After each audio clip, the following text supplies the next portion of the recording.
Hello, everyone, and welcome to the 54th episode of Sonic Talk. This time we're not live. We're here on the Discord and Twitch. Hey, Yay, then with we no are audience. live. To each other, live to the four people. Yeah, but no one's And- watching. No and one to ever Twitch. watches us. It's on Twitch, then so we are technically live. By the time you watch this on Sonic Stadium, it'll be probably a few days, or the way I edit, a week or two. 2 weeks. I'm calling it now. 2 weeks.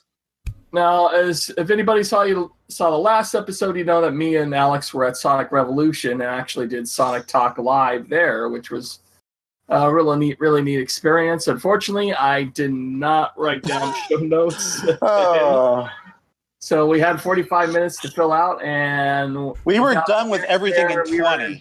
were almost twiddling so our annoyed thumbs with you. for points. I mean, ultimately, people can watch the video. It is up on Sonic Stadium right now. Yeah, they can see as we realize about 15 minutes in, oh crap, we're almost done with everything. We've got 30 minutes to fill. They can see all that for themselves. Now, did you break into song? No. But You know what? The people, there's about 30 people, or 20 to 30 people watching us. It was our largest audience ever. More than we get on YouTube. I'll tell At you the that. show. Which, Yeah, anyway, before we bring up everything that happened last week in LA, I just wanted to talk about what we've been playing, because that's our normal subject. During E3, I checked out Paladins at the Nintendo booth, and they gave me a code for their Founders Pack, along with some codes for skins for certain characters. Now, the which makes Founders me Pack... really wish I had played that demo, because then I would have gotten a $30 game for free. Yeah, you would have gotten the $30 game for free, because the Founders Pack, Paladins is normally a free-to-play game that's very, very much like Overwatch on the other systems. Only it's not free-to-play yet on Switch. It's out on Switch for Founders Pack, which is $30 and gets you all the champions at once and any future champions down the line. But pretty soon it's going to be free-to-play where you're earning, unlocking the characters. How does it compare to Overwatch? It's very, very, very close to that in terms of the way it plays. Because you have 4 different types of movesets that the characters are using. They're all different heroes that have wildly different abilities and all very cartoonish caricatures. And the one big difference is when you go into their loadout screen, you go into the character screen separately from the main game. You can get they have a series of like 20 cards, and you pick 5 cards out of the deck. And you could power those up to level 15, I guess, and decide which 5 each you want. And that actually helps how you want to build your stats for that certain character. So there's a lot of strategy to it. Plus, you get to sample a lot of characters to try out which ones you like and which ones you don't. There's currently about 33, 34 characters on Switch, and there's more coming down the road. It's pretty fun. I'm really enjoying it right now. Would this would this replace on. an experience that you would have with, like, I don't know if you've played any particular amount of Overwatch. Does this seem like something that I would rather play this, or I would really enjoy this having on a Nintendo system? How is it placed for you? It's very comparable to Overwatch. It's basically as close as you're going to get to Overwatch on Switch right now. I think if you already have a PlayStation 4 or an Xbox, it's not going to quite replace that game. But it's really solid. I mean, it's very. I tried Paladins afterwards on the Xbox One, and it's very comparable. It's at 60, rock solid 60 frames a second frame rate through the whole thing. The resolution is just around between 900p to 720p. It drops up there from time to time, but it looks great. I mean, it's a really good port of that game from the Xbox One PC and what have you. So I was very impressed by it. And it's a lot of fun to play. It's kind of like Fortnite. It does have a battle pass where you pay $5 to $10 to have a month's worth of extra rewards when you level up your characters and such. but it's not pay to win. Just like Fortnite, everything is cosmetic. It's all in a cosmetic style, and it's all in just like Overwatch is basically a first-person shooter where everyone has different powers and abilities. You have I forget the name of it. The people who are the ones who lead the charge. You have flank. You have damage ones, and then you have healers, the support. I say like tanks. Each one have different abilities. The main ones are like the tanks, I think. Like the one I use the most is one's called Ruckus and Bolt, which is a little goblin who found a big old robot that he can use to fight with, and he's got like a drill submachine gun on one hand and can fire big bolts of fire with the other one, and then you can have him dodge and use up a shield to help him heal. And it's pretty good for me as far as getting out, firing a bunch of rounds, almost killing somebody, and then when they start getting close to killing me, I can dodge out of the way behind a wall, heal up again. So he's probably my best character I use. And there's some good healing characters called Gronk, which is this troll guy who's got like a lightning bolt stick that he attacks with, but he can also leave a kind of like a healing turret. It goes out and it has a shield on it, and anybody who goes by there can be healed for a little while. So they're all radically different characters, and that makes it for a nice wide variety, so it's a really fun game.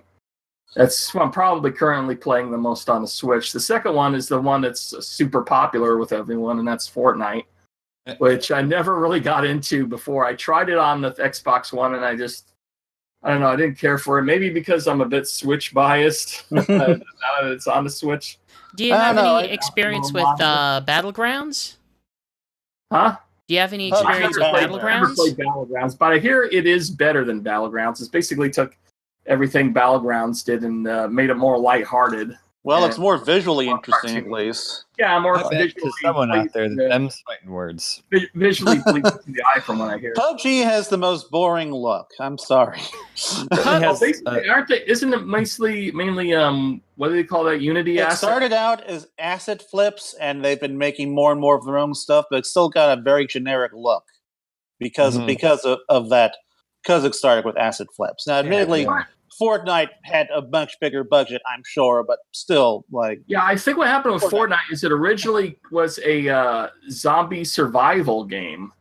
I remember like it was like some sort of fortress okay thing. They kind of stole Battlegrounds. Let's stop here, because I don't want to spread a whole bunch of misinformation. My understanding of it is that PlayerUnknown's Battlegrounds started off as a mod of a different game, eventually began working with Epic to try to bring it as a full actual retail game, which they eventually accomplished. Fortnite specifically started as one type of game, then in development figured out, well, we could make this another Battle Royale game, which is kind of where the weird situation of the lawsuit is going.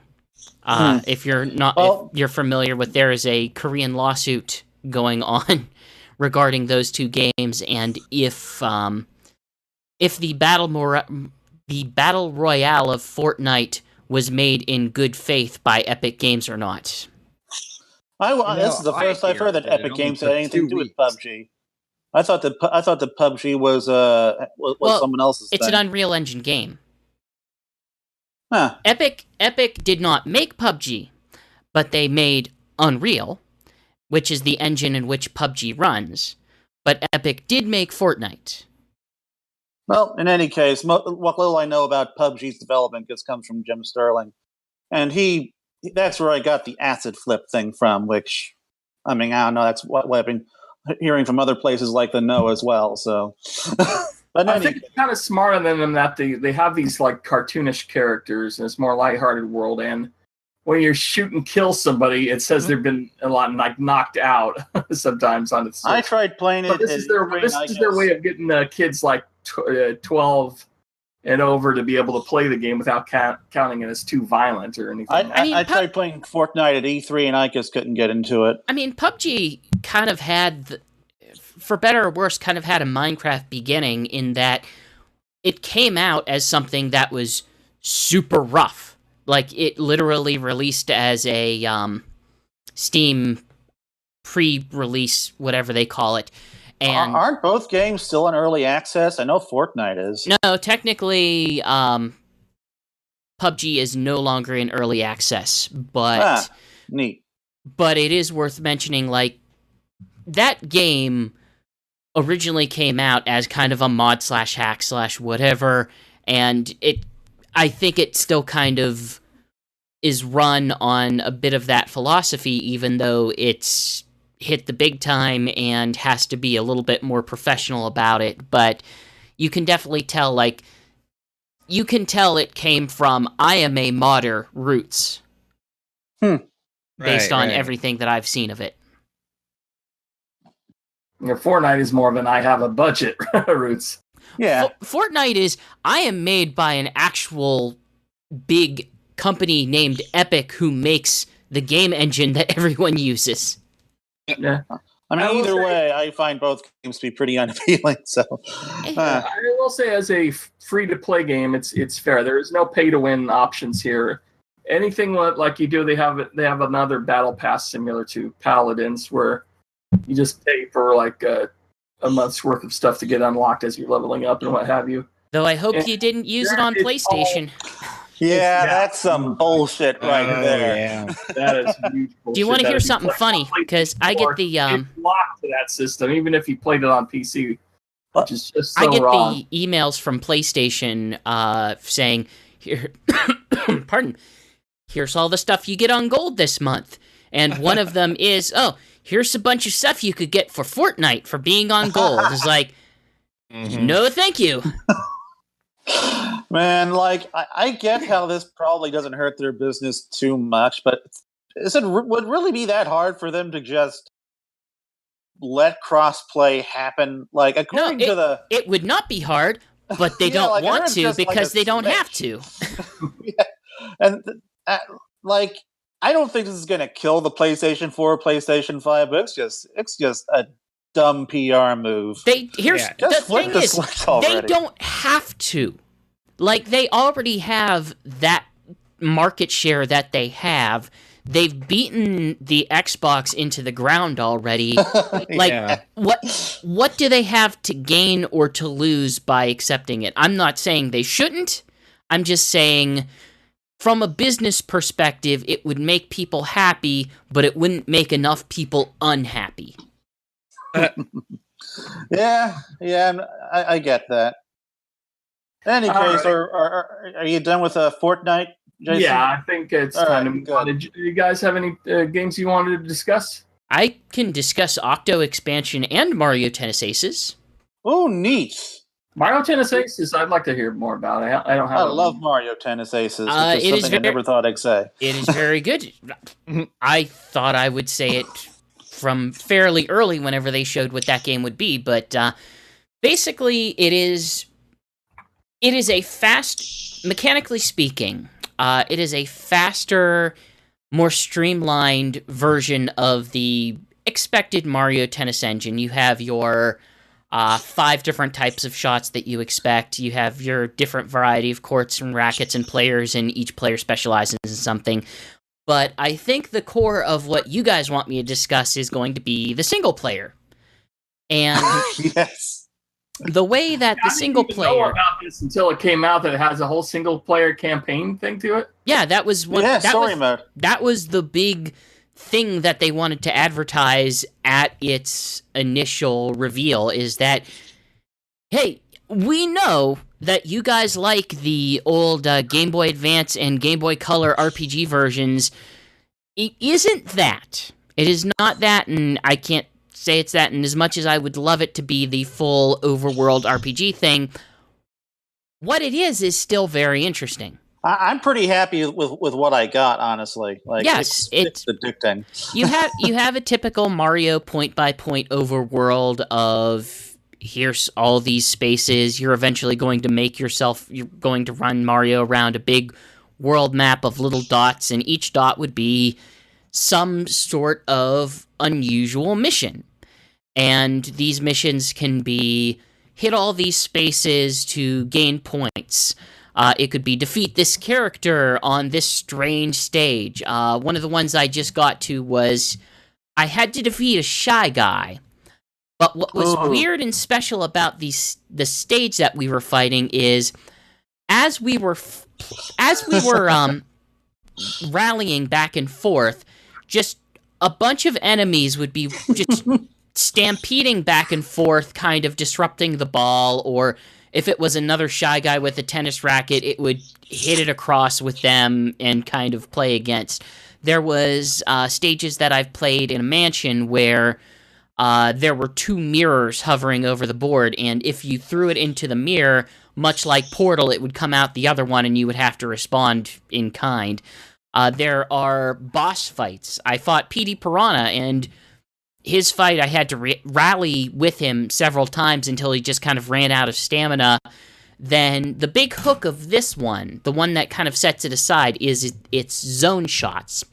And the zone shot is, you know how in all of the Mario series, if it hits at a certain, the opponent hits it in a certain way, there'll be a star on your spot, on some spot, and it will tell you, this is definitely where it will land. If you go to that spot and use one of the trigger buttons, it will initiate a motion-controlled aiming scenario, where you can fire an extremely powerful shot at any point, at any angle that you can aim at on the field. So, almost like a first-person shooter, but you fire one tennis ball. You would respond in kind by the other player being able to summon a slow motion ability. So if one player's using the zone shot to just kind of machine gun it over into the very corner, you can slow motion things to respond to it and be able to nick it in the whatever time that you have. And what I love about that is that, like, there are tactical tactical advantages to either hitting it towards your opponent or away from them. Yeah, like, because if you hit it towards them and they screw up the shot, you might be able to break their racket. Which I love doing that. Yeah, effectively, if someone's doing a zone shot at you, if you don't hit it back to them with whenever it is just right at your player, then you do effectively take damage. And I think it's 3 hits. And in single player, it varies from racket. It varies from racket to racket. But in single player, the strategy to that is that certain missions will actually let you have more rackets, and they're usually better or stronger rackets at certain aspects. But the benefit of it is, if you run out of rackets in a single player mission, you fail the mission. So you want to build up a small library of rackets so that they will be like your extra lives. Yeah, like I'm up to 4 right now. I will go out of my way to get extra rackets in this game. But it's surprising that, in my experience, I haven't had so much trouble with difficult Nintendo games as I have with the last 2 that I've played, because this game is actually pretty difficult. It forces you to learn the fundamentals and master the fundamentals. It does. Very much you gotta learn you gotta learn all the systems of this game, and then, like, get really good at them. But between Octo expansion and this, it's like I'm seeing a lot of creativity in single-player experience design for just things that are traditionally multiplayer games, but also done with a lot of difficulty. I kind of tried to dissuade Alex from getting right into Octo expansion in Splatoon 2 just because he hadn't finished the single player, and the margin for error in Octo expansion for the missions that they present you is pretty slim at times. Man. Yeah, that's what's worrying me out that game. I haven't touched it yet. I haven't bought that one yet. It's good. Like, they are really good missions. They're very creative missions. Right now, not enough time to play everything I got. Yeah, because you freaking started Fortnite and Paladins. You can pick up and drop it. I gotta give Nintendo major props for adding like a whole single player expansion to a game that's largely being sold on its multiplayer. I really do appreciate that. They're the only company that would do that, as far as I know, and a really good one at that. Like, it's worth the $20. I haven't touched it yet, because I'm on that final world of Splatoon. But I'm looking forward to it. I want to get my Octoling character. Mm-hmm. But that's what I've been up to. And going back to Mario Tennis for one more second, because I don't really have a game to discuss myself. Like, one thing I really enjoy about the single-player campaign is that it's forced me to work on my weaknesses. Like, I was having a lot of issues. With trick shots, I was basically just ignoring trick shots as a whole. Until I got to the third boss battle in the game, which is against this giant, what are those, octopus thing? I forget what they're called. A blooper. Giant blooper. And I can now actually do trick shots pretty effectively because I had to beat that damn thing. It's a really well-designed, it's the most well-designed sports game I've ever played. It's like, let's just take this simple one-on-one tennis game and put a huge single-player campaign and a huge amount of depth into it. It's like blows the pants off of any other tennis game I've played, and that's actually the one genre of sports game I enjoy. I mean, I don't think I've ever seen any other comparable sports game that has actually done single-player, not only in just a way that's really creative, but in a way that also trains you on how to use all the mechanics. So, Reef, have you been playing anything? Yeah, I've been playing a lot of this game called Motorsport Manager, and I don't think I will bore you with that because really what it is like a Formula One team manager game. But I have been playing a lot of that, and besides that, I've also just been rehearsing for a play. So that's about it right now.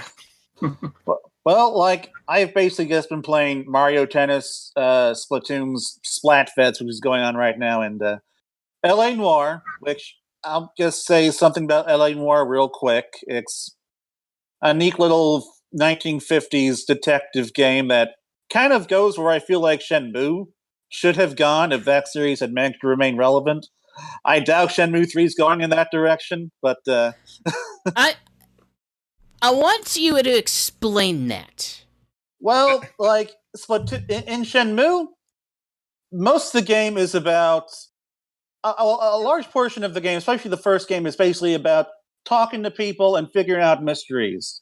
I thought most of that game was about dicking around. No. I've played Shenmue. It's mostly dicking around, it seems like. Well, the what you're supposed to do in the game is talk to people and try to get to Londi and solve.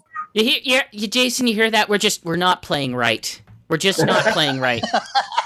I mean, I dicked around too, but basically, like, favors that's going towards getting to Londi, but it's not like L.A. Noire at all. The Shenmue series should kind of go in terms of how you talk to people, how you solve mysteries and shit. I don't know. I'm thrown off now. I think I'll just drop that line. Okay, I think we'll start going on to the news. The big thing that happened, we are recording this on the 27th birthday of Sonic the Hedgehog when he was released in Japan on June 23rd. Whoa. And last night, or today, as far as Japanese standards go, they Sega of Japan had a big party. They made a huge Sonic event. They had a few announcements about Team Sonic Racing and some of the other games, most of which we've already heard about and everything. But the new news was Team Rose was announced for Team Sonic Racing. That is a lie. They are lying to us. That is not Team Rose. Yes, it is. No, it is not. Team Rose minus Cream one. just got Look, eaten it's by a the team. Chow. It's got Rose. It's Team Rose. That's how it works. I should say Team Amy. I think they were mentioning as Team Amy because they did mention that every team has a speed character. This is Sonic, a balance or handling character, which is Tails, and a power character, which is Knuckles. That's how Chow their stats are bid up. is not part of Team Rose. Chow isn't really even a character. Yeah, these are 4 Chow driving a thing. And technically, aren't they babies? Are they babies driving cars now? I don't know. They're tiny. They're tiny little reincarnated children. Look, in Sonic Adventure 2, they drove mechs, so I think they're allowed to drive cars. Plus, I mean, what do you have against babies driving cars? Haven't you ever played Mario Kart? The only thing I have against children driving cars is it's the wrong children. Where is my Cream the Rabbit? Ooh. So it sounds like GX is outraged that Cream the Rabbit is not. Look, Cream the Rabbit would have been Sonic boring Racing. anyway. Like, these Chow are so far the most interesting roster choice in this game so far. Because it's radically different from what we were expecting. So that It's 4 Chow driving a car. How is that not more interesting than an annoying little bunny named after a thing that you stick in your coffee? Many, many reasons. Like what? I really like Cream Why do you really like Cream? because she's freaking adorable. Yeah. Oh, she's I not have to that go with cute. that. Well, you know what? Chow are way more adorable than her. I have to Yeah, disagree. You can't stick a bunch Especially of Oma creams into Chow. a trench coat. They're literally babies, Chris. I'm sure there is a better team structure in which they would be present. Well, Have them replace Shadow, for example. how much outrage over Cream that. Oh boy, if she replaced Shadow, some people would riot. Yes, but I would be very happy. What Anyway, they should have done was made Shadow the announcer for the game. And I really do replace hope that him they with Shadow. somehow manage to Damn make it, the Rafe. next 2 teams more interesting than this. Because right now, I'm pretty damn bored by this game's roster. Like, there is very little fan service in this game. Well, we know nothing. Like we know 3 teams, and they're like, well, here's the teams that you expect. We only have 2 more teams. Aren't there a total of? I'm almost 100% sure one of them's going to be the Team Chaotix. Because that would be fine.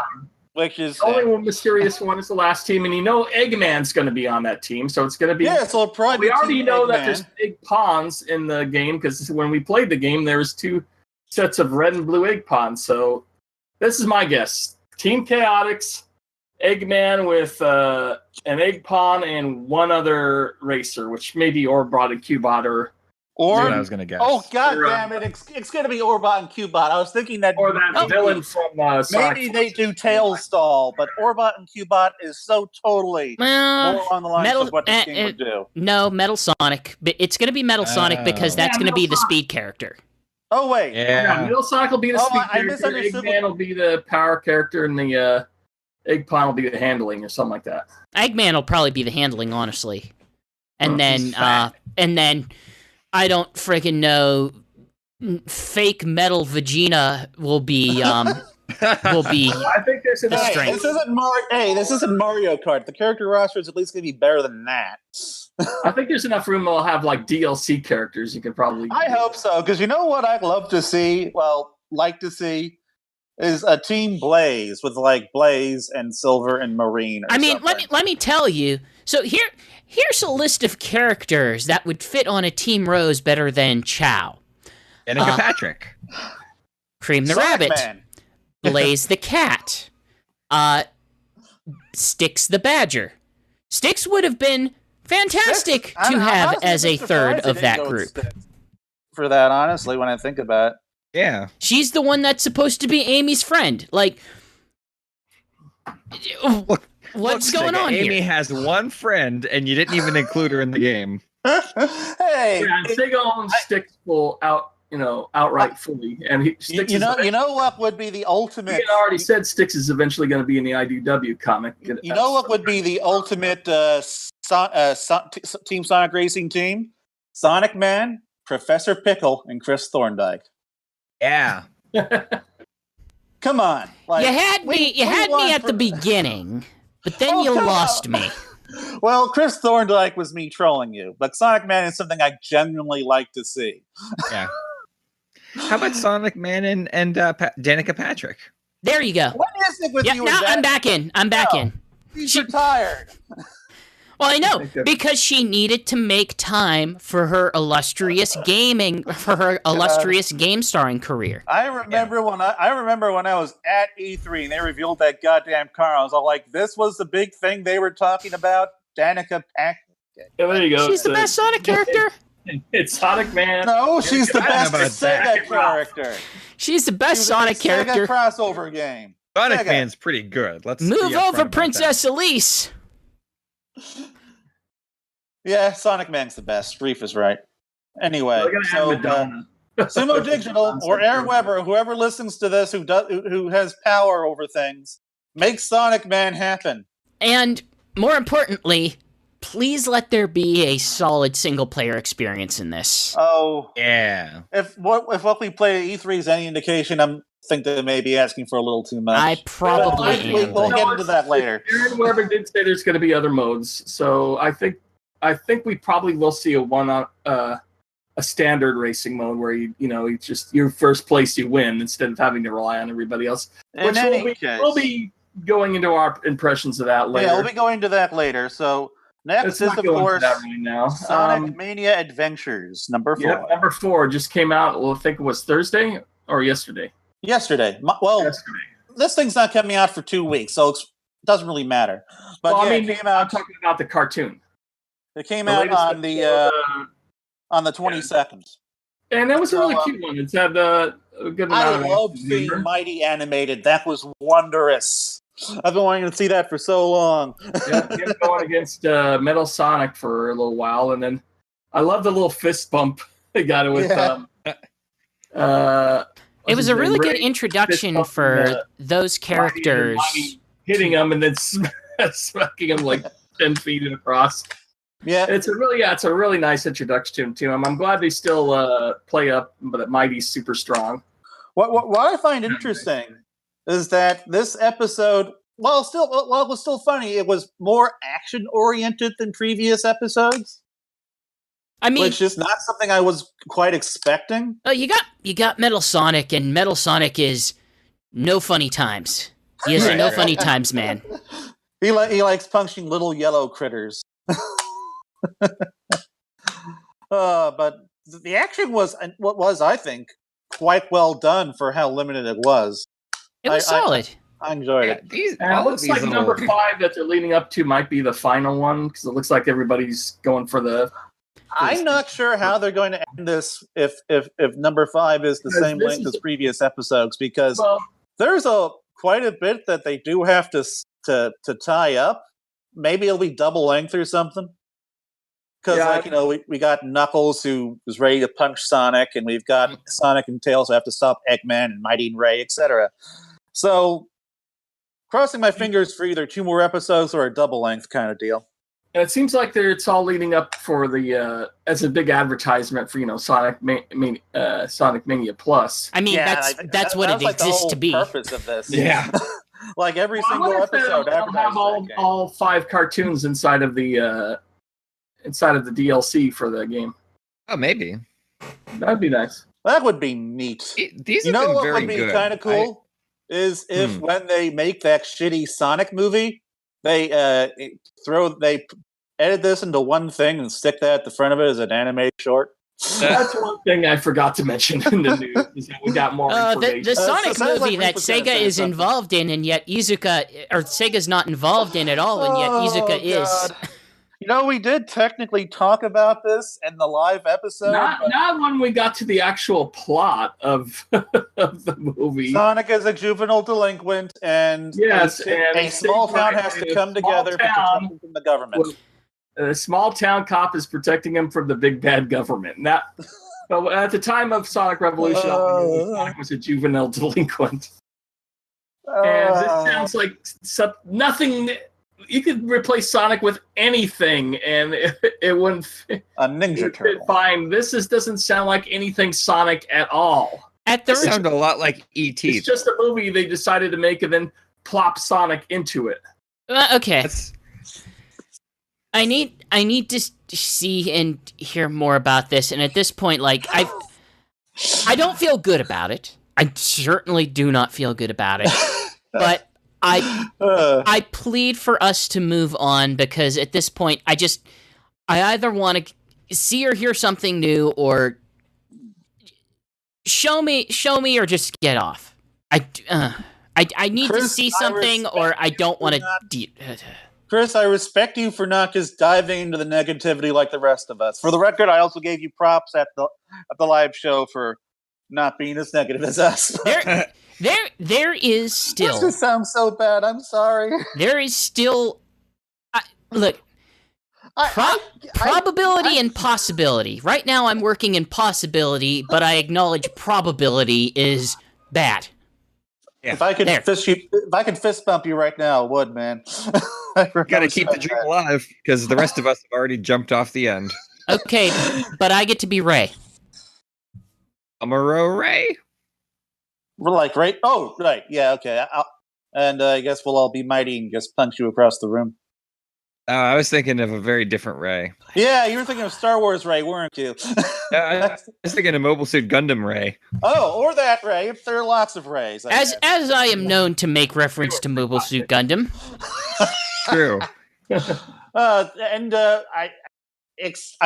know that there were some rumors that Ant-Man was going to be in this movie, but I think we've only heard about the guy from Westworld, Marston. James Marston. Cyclops is now. Do you mean Cyclops. the actor who played? Yeah, you mean Paul Rudd, right?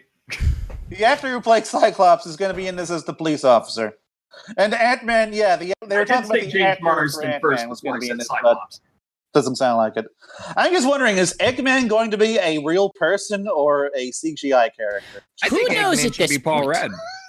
Who knows if he's going to be in this movie at this point? Like that. That's a good point. Dr. Eggman, the evil government agent.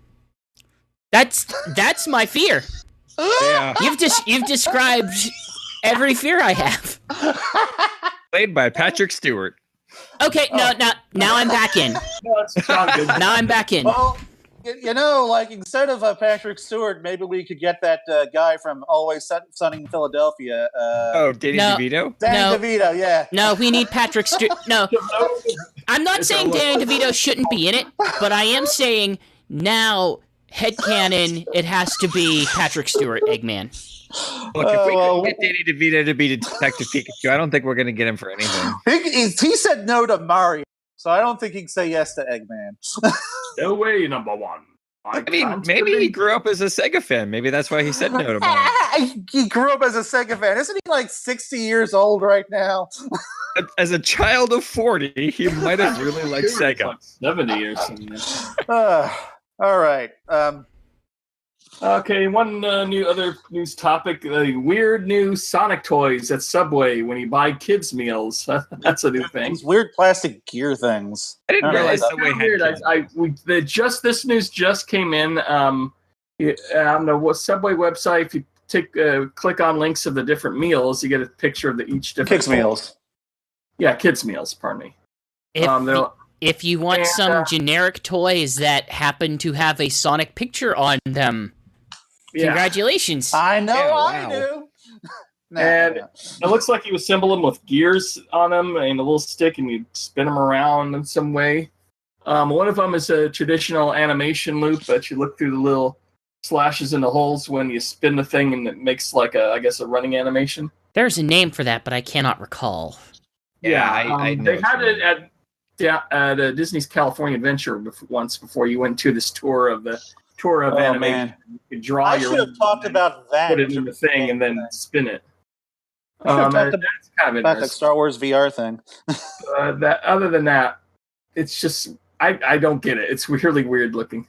But I guess I want to know how Subway ended up with something to make it go. Yeah, That's what it is. I want to know how Subway ended up with the rights to this, because did they pay Sega to make something that's not they could have made without Sonic's likeness? To sell the Sonic license for a kids meal toy probably wouldn't cost much for Sega to do that. I kind of mentioned a while ago, probably wouldn't cost much for Subway to buy it. I think you mean. Yeah, that's exactly. I doubt Sega bought it for Subway. I'm saying Sega would sell the license pretty cheap to get it into kids' toys. And at this point, I mean, who knows? Maybe Sega approached them saying, "Hey, we want to put out these toys," and McDonald's said no, and Burger King said no, and Wendy's said no, and we already worked with Carl's Jr., and they're very sad. Anyway, and our last bit of news, when we were at Sonic Revolution, me and Alex, there was a Q&A panel with the Sonic Boom Riders, which I hosted, and once again, I didn't have notes ready, but I actually did an awesome job on that. You did pretty good. Came up with a ton of questions, and one of the topics that came up was the future. Yeah, I did pretty good, I gotta admit. And one of the questions that came up from the audience was about whether they are still working on Sonic Boom or not. And I guess the truth is that no, they haven't been approached for a third season or anything. Nobody's working on that. And since the second season's been over for over a year? Yeah. Now it's pretty much I mean, they can't. I don't think anybody can actually say it. But Aaron just won't, because we asked him. Nobody can say it, but probably for legal reasons or what have you. But it's pretty apparent that the series of Sonic Boom as a whole is pretty much over. I guess the question would be, is it done airing in other territories? I think that's partially why they can't say anything, is because in Europe it started almost a year later, and it's still going on in Europe. I would say that's probably why.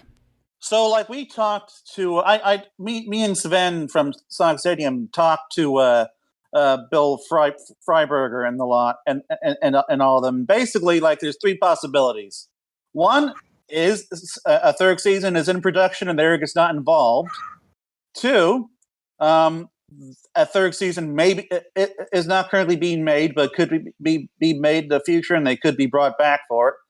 And of course, 3 it's just canceled. So, like, it's not necessarily over, but I would be betting on cancellation at this point. Or at the very least, a long hiatus. It feels like the Sonic Boom experiment just kind of fizzled whenever the first game didn't turn out as anybody wanted it to.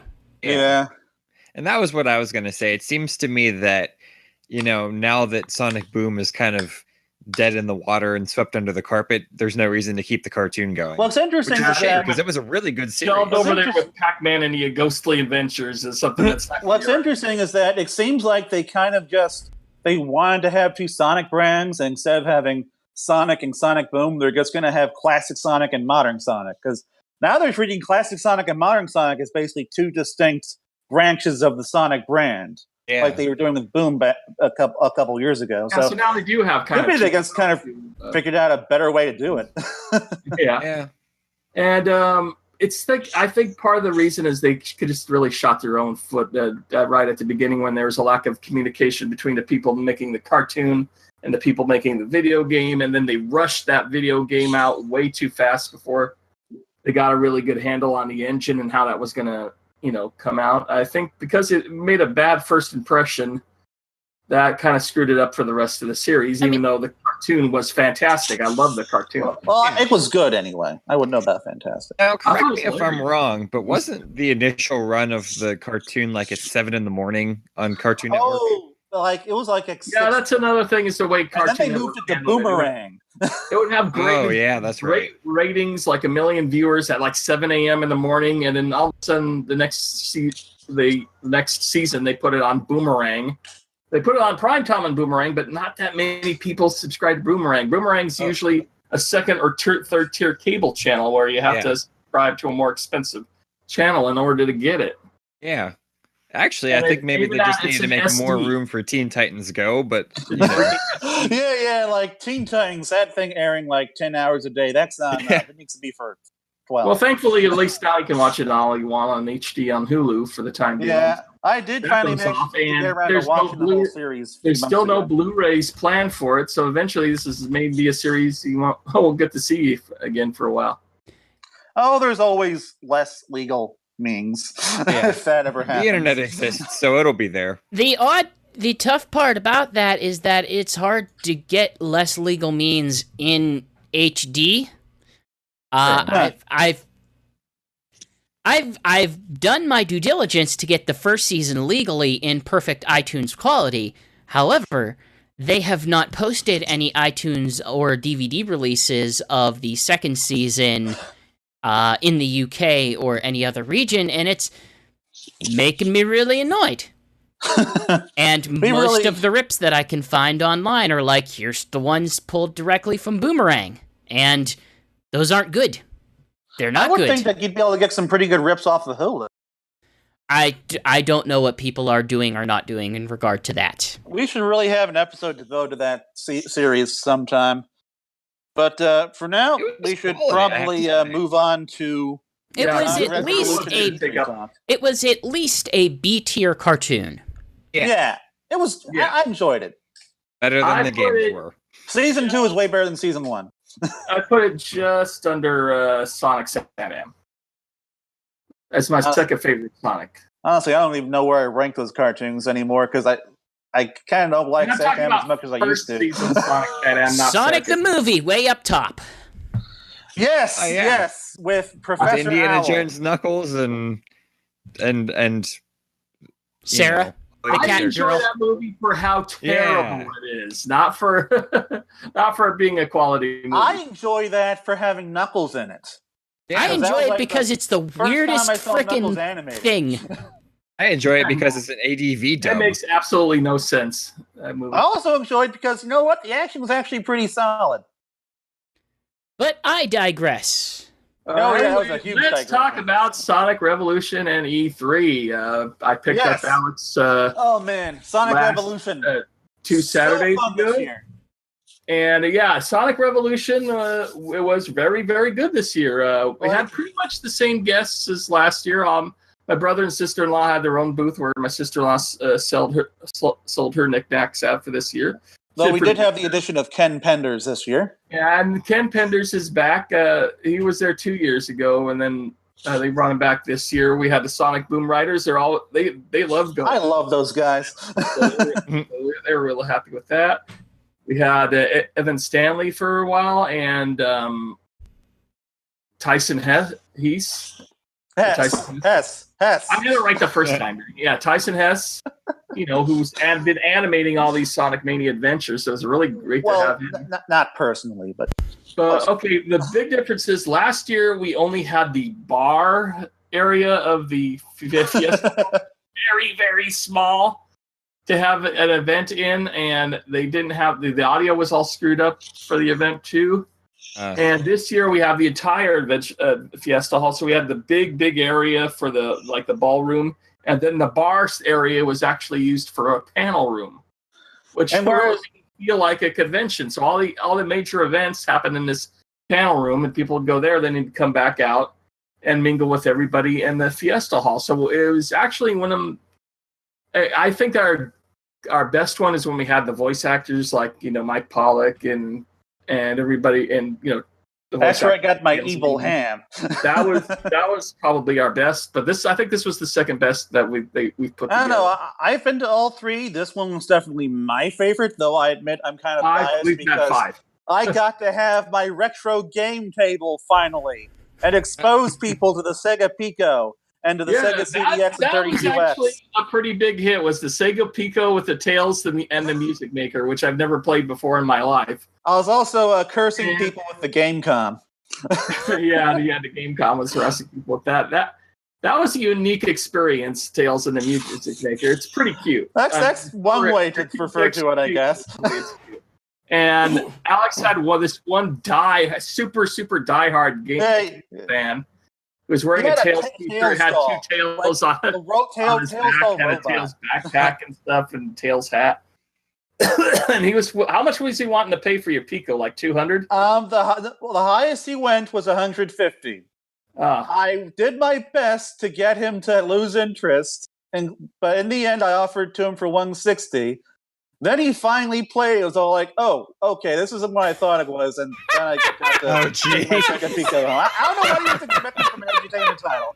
I could tell he was a really friendly, Well, awesome I mean, dude. what was he expecting out of it? It's a Pico. It's an I don't know. educational toy. Like, he was a Tails fanboy, so I can. I figured, yeah, that's what I figured. He was a Tails collector, so he'd be wanting anything Tails, and Tails related. And I mean, I don't think it's horrible. I think it's cute, but it's not something you're gonna. It's a better entertainment title than Sonic's Game World. I can tell you. Like, it kind of teaches you music notes and stuff at the very least. Yeah, right. But yeah, so like Sonic Talk, our live Sonic Talk show actually happened this year.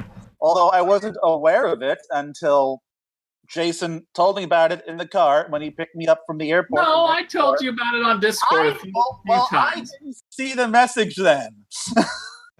I told you several times that we were going to do this thing. I didn't see any of those messages. And you've asked me about it, I tell you. You just forgot. But yeah, you'll know for next year. My screw up is you didn't plan anything. Focusing so much on the convention that I forgot to write down notes for it. But I knew stuff. So, I knew that there was quite a few things I wanted to talk about. But what I didn't realize is that without GX there, we just went through everything super quick. Like, you came up with. And we had 45 minutes, and we were done in like 25 minutes. So we had to just kind of stretch things out because we had an audience there, and we still had 20 minutes to go. So are you implying that I am some sort of resisting factor? Chris, you are the core of this podcast. I'm saying you're a big mouth and do it without you. That's what we're saying. Things out, basically. But like, you came up with two subjects. I don't even remember what those subjects were anymore. I think it was like the Sonic movie and how Cream the Rabbit was robbed. Racing. She was robbed. Team Sonic Racing. And you said, yeah, that should get us to Sonic number 5, IDW. Oh, yeah. That's where the problems I had up with later, I believe. They had brought up the problems I had buying Sonic Rivals on my PSP, because I found my PSP Go cleaning my room. And I found out the only way to buy PSP games anymore is if you connect a PlayStation 3 to it. Because it won't even go online anymore through a PSP. Then, like, you didn't test your TVs, and so one of them didn't work, and so we had one of them was in the closet for a long time. I didn't even know it was not going to work. For $50, we were able to get 2 black screens. And thankfully, at the end of the day, it all worked out. We got the GameCube connected, we got the Saturn connected, we got the Pico connected, everything got connected. And I got to show people Sonic Eraser, which is actually a kind of fun puzzle game, I will say. Yeah, we got to show them several different types of Sonic games. They might not we tried to focus on the more stuff like Sonic R. People were playing Sonic R a lot. Yeah, Sonic R is surprisingly popular.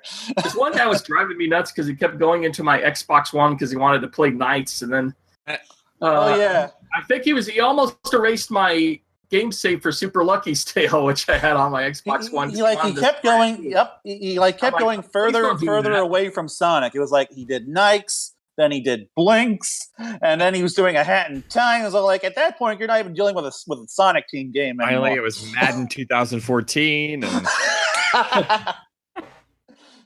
the guy just really wanted to play Madden. He had to work his way up. People at this convention are always so nice. They're always so nice and cheerful. Like, you don't see any of the stuff that you see in the forums, because the people who actually go to these things are really nice people. Like, the people who run the convention, who, aside from Ladice, I don't remember any of their names, I'm sorry. But, like, they're the nicest people. We had Corey Maru from Sega Bix. It was really awesome seeing him there. So I mean, there's some people there that are a bit weird and awkward, but this is the place that you can go and be themselves and not be judged by anybody, and just have fun. And I think that's an important thing for these kids to have a place like this. Like, I'm weird and awkward, so I don't judge. It's nice going to something like that, and just meeting nice people. It's a nice feeling of belonging there, which is really nice. This is just like a general PSA to anyone listening. Like, if you want a fun little Sonic convention, try to make room for Sonic Revolution one year. Like, it's fun. It's not like the big thing like Sonic, but it's fun. It's my experience that smaller conventions tend to be a little more enjoyable because you can see things, you can meet people, you can there's not lines out the door and around the building. Yeah. And you've got people, selling their own wares that they're creating and stuff. One booth was selling Eggman body pillows. Oh, Lord. Well, I'm out. I didn't see that. You didn't see that? Well, the body pillow covers. You didn't see them hanging. They had one of Sonic and Shadow kind of laying next to each other. I didn't see those things, and I'm very glad I didn't. And one of them in his that Chippendales outfit from that one fan cartoon. He's all like this. I'm gonna go back to reading my Sega Pico books. There's no words in those things, Chris. In any case, next year I will be bringing my Pico again, along with Sonic's Game World. My takeaway from this then is, if I am able to find the time and money next year, the thing I should bring is all of my tabletop games. Oh, because I don't know. That Because might that's actually the work thing you should do. I've got the Mattel card game. I've got the Milton Bradley board game. I've got both versions of Monopoly, Sonic and Sonic Boom. Oy vey. And I've got both the IDW and Kickstarter board games on the way, which will be out by then. I really hope I can finally find someone to get my Sega Sonic arcade PCB working, because I really want to start letting people play that. You might be better off just finding a way to MAME and trackball it. I have the freaking PCB. I should be able to do it like the completely authentic way. Gosh darn it! ECP? PCB. The arcade. The problem that you're facing with that. Do you want to drag that to California and back? Well, if it's a super gun, it won't be too difficult, especially if I ship it. That's still a lot of shipping. That's yeah. You would. Well, I contest. You would be. You would still be better off getting some sort of PC trackball solution and just maiming it. Well, in any case, I've got a question for you guys. I can't believe I just realized this now. Are you guys experiencing any echoing or anything? I'm not hearing anything. Not personally, no. No, I don't think so. I just realized I'm not wearing headphones. This is coming out of my... Oh. There is one area of improvement and one area where they kind of didn't do it as well as last year, although it's not really their fault. One area of improvement is the live stream. I am so glad I didn't decide to use the live stream recording for Sonic Talk, because that is their live stream was borderline unwatchable this year. Like, you didn't. Well, they always have it really far away, and I think it's a laptop camera. Huh. And the other thing is that so like I do hope that next year they figure out a better solution for that. The other thing is, unfortunately, because they had it in a separate room this year, the dance hall wasn't nearly as populated this time around, which was a shame. Because last year the dancing portion of the show was actually kind of fun. Oh well. So, anything before we discuss a bit of E3? Well, we the next day we did drive around LA, and we well, not LA. We went to Anaheim. Oh yeah, the places around LA that are better than LA. Yeah. Like, one thing I really want to talk about is that Star Wars virtual reality game. Yeah, we went to downtown Disney. Well, first we went to a place called Lost Levels, which is kind of a neat little. It's a retro game store plus a retro arcade in one. Japan, I hear it's called Mario Brothers 2. And does both of those things adequately, although their retro lineup, while well priced, left something to be desired. Yeah, the prices are fair, but it was a small amount. It's almost mostly just an arcade. The arcade machines were a lot better, but unfortunately some of them kind of ate my quarters. I only lost I think 50 or 75 cents, but it was still kind of annoying that sometimes I had to jostle them.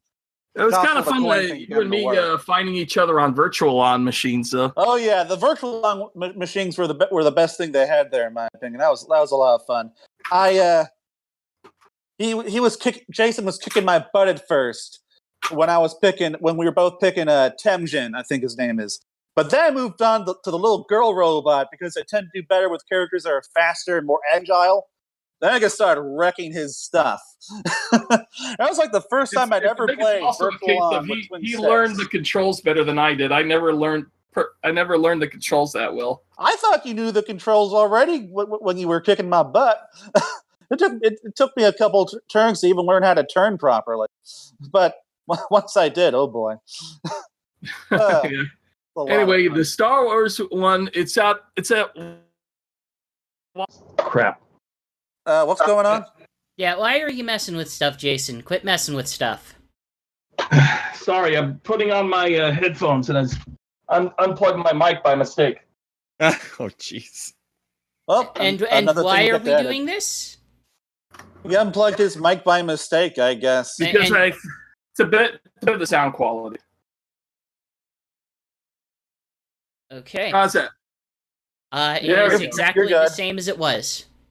So Really? anyway, so Lost Levels was fun, but the real highlight of Monday for both of us, I think, was that Star Wars virtual reality experience in Anaheim. Yeah, At downtown Disney. Yeah, it's at downtown Disney, both in Southern California and down in Florida near Walt Disney World. It's at this place called The Void. Yeah, it's a Void. It's a basically a virtual reality experience, but everything that you see on the screen on your virtual reality helmet is tactile. It's kind of there. Yeah. They're like, when you are going through a room, you are actually going through a room. If there is a robot in the room with you, the robot is actually there, and you can reach out and touch it. And like, this is the closest I've ever gotten to a holodeck from Star Trek experience. Yeah, they put the helmets on. You are two rebel spies dressed as stormtroopers. You look down on your hands, and you have stormtrooper outfits on. And this is a weird thing. It's camera tracking your hands. You don't have anything on your hands. You just have the VR helmet and a backpack on. And when you look at your hands, you can do this, and they'll follow the movement perfectly. Like, Jason, for people listening via audio, Jason put his hands behind his head.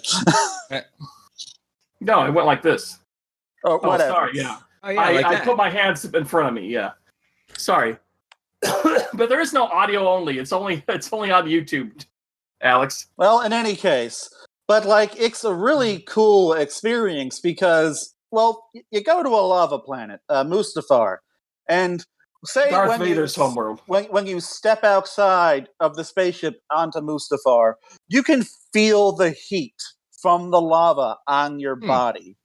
When you get into a firefight with stormtroopers and they hit you, you can like feel the vibration. Yeah, there's a backpack vest that you wear across you, and when you're shooting at stormtroopers from across the lava, and when they hit back, if they hit you, you can feel a little buzz on your chest like a tickle. And like they're actually hitting you with it. It's amazing.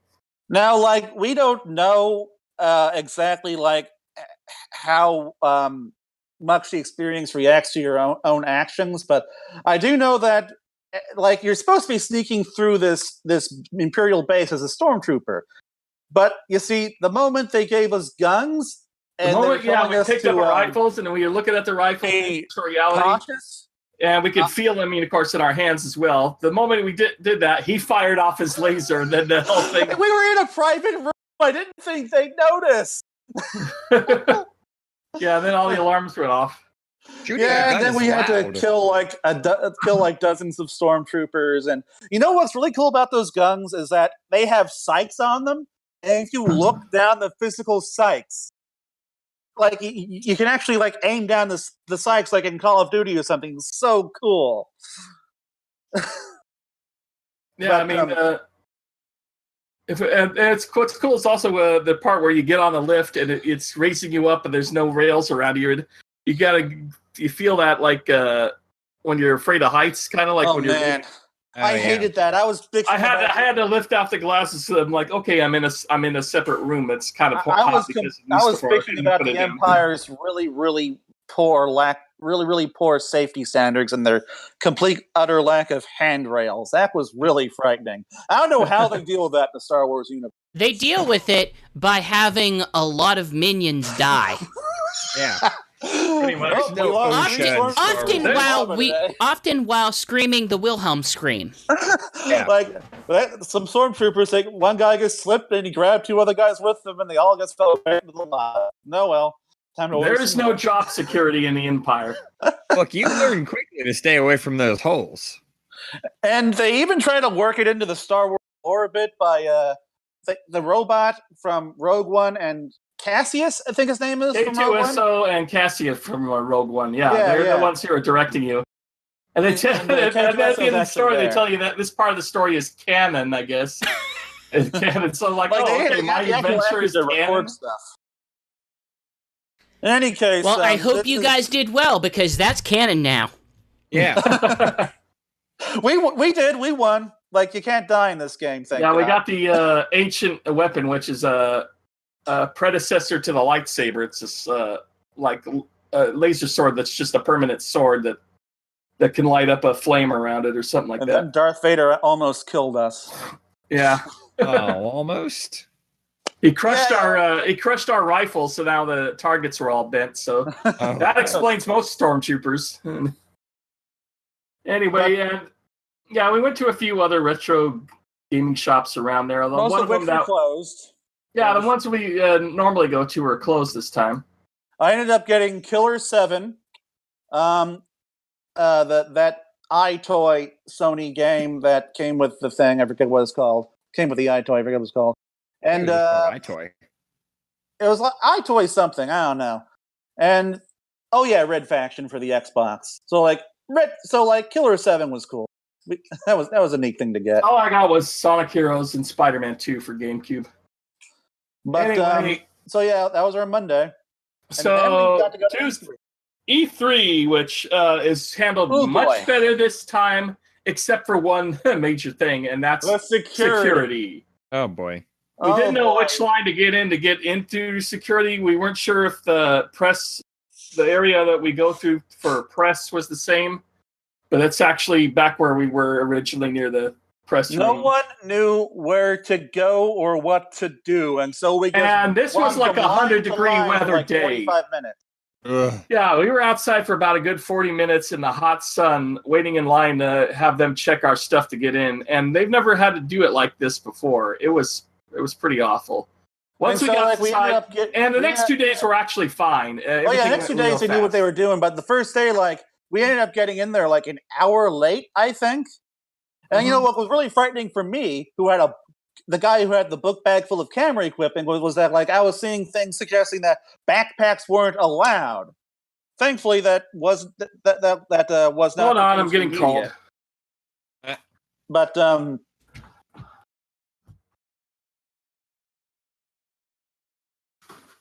Go I'm not on. sure. Should I keep going? Absolutely. but but like they were just not prepared for this year, and thankfully, unless they change things up again, we should at least know what to do next year. But they really needed people just labeling the goddamn line. Thankfully, once we got inside, we discovered something miraculous. There were games? Right. No, last year. Oh, there well, were of no course there games? That's really of- weird. Of course, there were games. Oh, you unless just said you that? went Sound to, too weird to me. unless you went to like Take-Two's booth or Warner Brothers booth, they didn't have games for some reason. But most people had games. Anyway, the miraculous thing for us as the media people was that they weren't allowing the regular people in for a couple more hours. And so not only were the lines shorter, unlike last year, we were able to get our job done quickly. And I was able to play Smash Brothers. Oh. Yes, which I had been told was something that was like invitation only, but thankfully, I guess that wasn't true for media, so that was nice. Yeah, I got to play Smash Brothers 2 days, I think a day later. That Yeah, was pretty cool.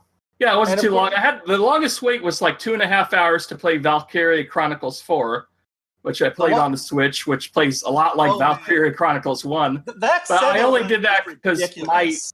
the only reason I did that is my niece loves corgis, and the freebie they were giving out was a little hat with a corgi wearing a soldier's hat. So you're wearing a hat on top of a hat. But You're wearing a hat of a corgi wearing a hat. I see no logistical problems with that. We'll talk about the Sega booth in a minute, but like for me, the longest line was the Pokemon line, which was long because it was never open whenever I walked by. It was always closed. So that was a really popular game at E3 this year, which I'm sure bodes well for its commercial success. Yeah, I don't know if you mentioned it before, but they did have something new that I really liked at E3 this year, and I hope they keep it up, and that's having a 3 hours. I mentioned that. 3 hours ahead for the press, and then the rest of the time everybody else can come in. Plus, the hours have been extended. I think it was 9 to 7 on Wednesday was the longest time, and that's never happened before. We were expecting it to be 10 to 5. Normally, it would be 10 to 5 on Thursday, the final day. Instead, it was 9 to 6. And usually the first day starts at 12, but this time it started at 11. So they've actually learned from last year, which I appreciate. Unfortunately, Sega kind of dropped the ball itself because, as Jason mentioned, he had to wait 2.5 hours, not just to play Valkyria Chronicles 4, but to get into the Sega booth. Like, while he was doing that, I played Team Sonic Racing 3 times. I played Smash Brothers. I think I even managed to get into the Nintendo booth. So this begs the question then. Other than Valkyria and Team Sonic Racing, what all else did they have to show? They had Yakuza Kiwami 2. Okay. Fist of the North Star. Oh, that's true. Both things that nobody else was playing because the only reason that this line was all for those games, and all anybody wanted to play was Valkyria Chronicles 4. And didn't they also have East 8? Is that an Atlas series? No. They just had NIS America games at the Sega booth for some reason, and that was one of the games I can recall seeing there. I can't recall the others, but I remember seeing Geese. Yeah, I will say that having the 3 hours ahead of everybody else was advantageous. Like for us to play Spider-Man on the PlayStation booth. Oh, yeah. The fact that we could actually play a game at the PlayStation booth this year instead of having to try to do a stupid reservation. That was wonderful. Nice. I got to play Spider-Man and I got to play at the Sony booth. Probably... I originally put Starlink as my game of the 3, but I think I'm going to go with Spider-Man instead. I would probably go with Megaman 11, which is not something I thought I'd say. Megaman 11 was a surprisingly really fun platformer shooting experience for me there, because it's not just vanilla Mega Man. They have this cool new mechanic that I forget what it's called. It's a gear thing. Chris, you probably know what it's called, don't you? I actually have followed this less than you would expect, except that I've only heard very positive things about it. Well, so there's this gear function which allows you to either power up your weapons or slow down time. And you got to balance these two things without overloading it, because when you overload it, you lose it for a certain amount of time. And so as you're moving through the stage, you have to very quickly switch between or turn off all of these functions. And sometimes using these mechanics is critical, because a really strong enemy will just pop up in front of you, and the best way to deal with it quickly without taking damage is just blow them away with a super powerful blast. And then there are areas where these big old blocks are coming down really quickly. The best way for you to get through it is to slow down time and maybe jump on some of the blocks in order to avoid getting crushed. And it just creates this whole new balancing act, which adds this whole new dimension to the Mega Man formula. And it was really addicting. If I could have gone and played it again, I would have. But the line for that game was an hour and a half, which, by the way, was only slightly longer than the Monster Hunter line that Jason waited in at the same time. Yeah, I shouldn't have waited in on that. Yeah, and it got a cool 30th anniversary. I mean, I've already played the Japanese demo. I was just trying to see how it did translate it, and that took forever. Let me tell you, it's one of those lines that looked short, and then it ends up the gameplay demo so long that it takes forever to get through. Oh yeah. But let me tell you, like, if you've never liked Mega Man before, which I think I'm the only, is only like a casual fan of the series, you really should still check this game out because it's got in addition to that cool new mechanic, it's also got a casual mode, which keeps the game from just destroying you with its difficulty. And this is Mighty Number 9. This ain't like it's like Capcom just looked at what that game did and said, okay, we can do this much better, and then did it.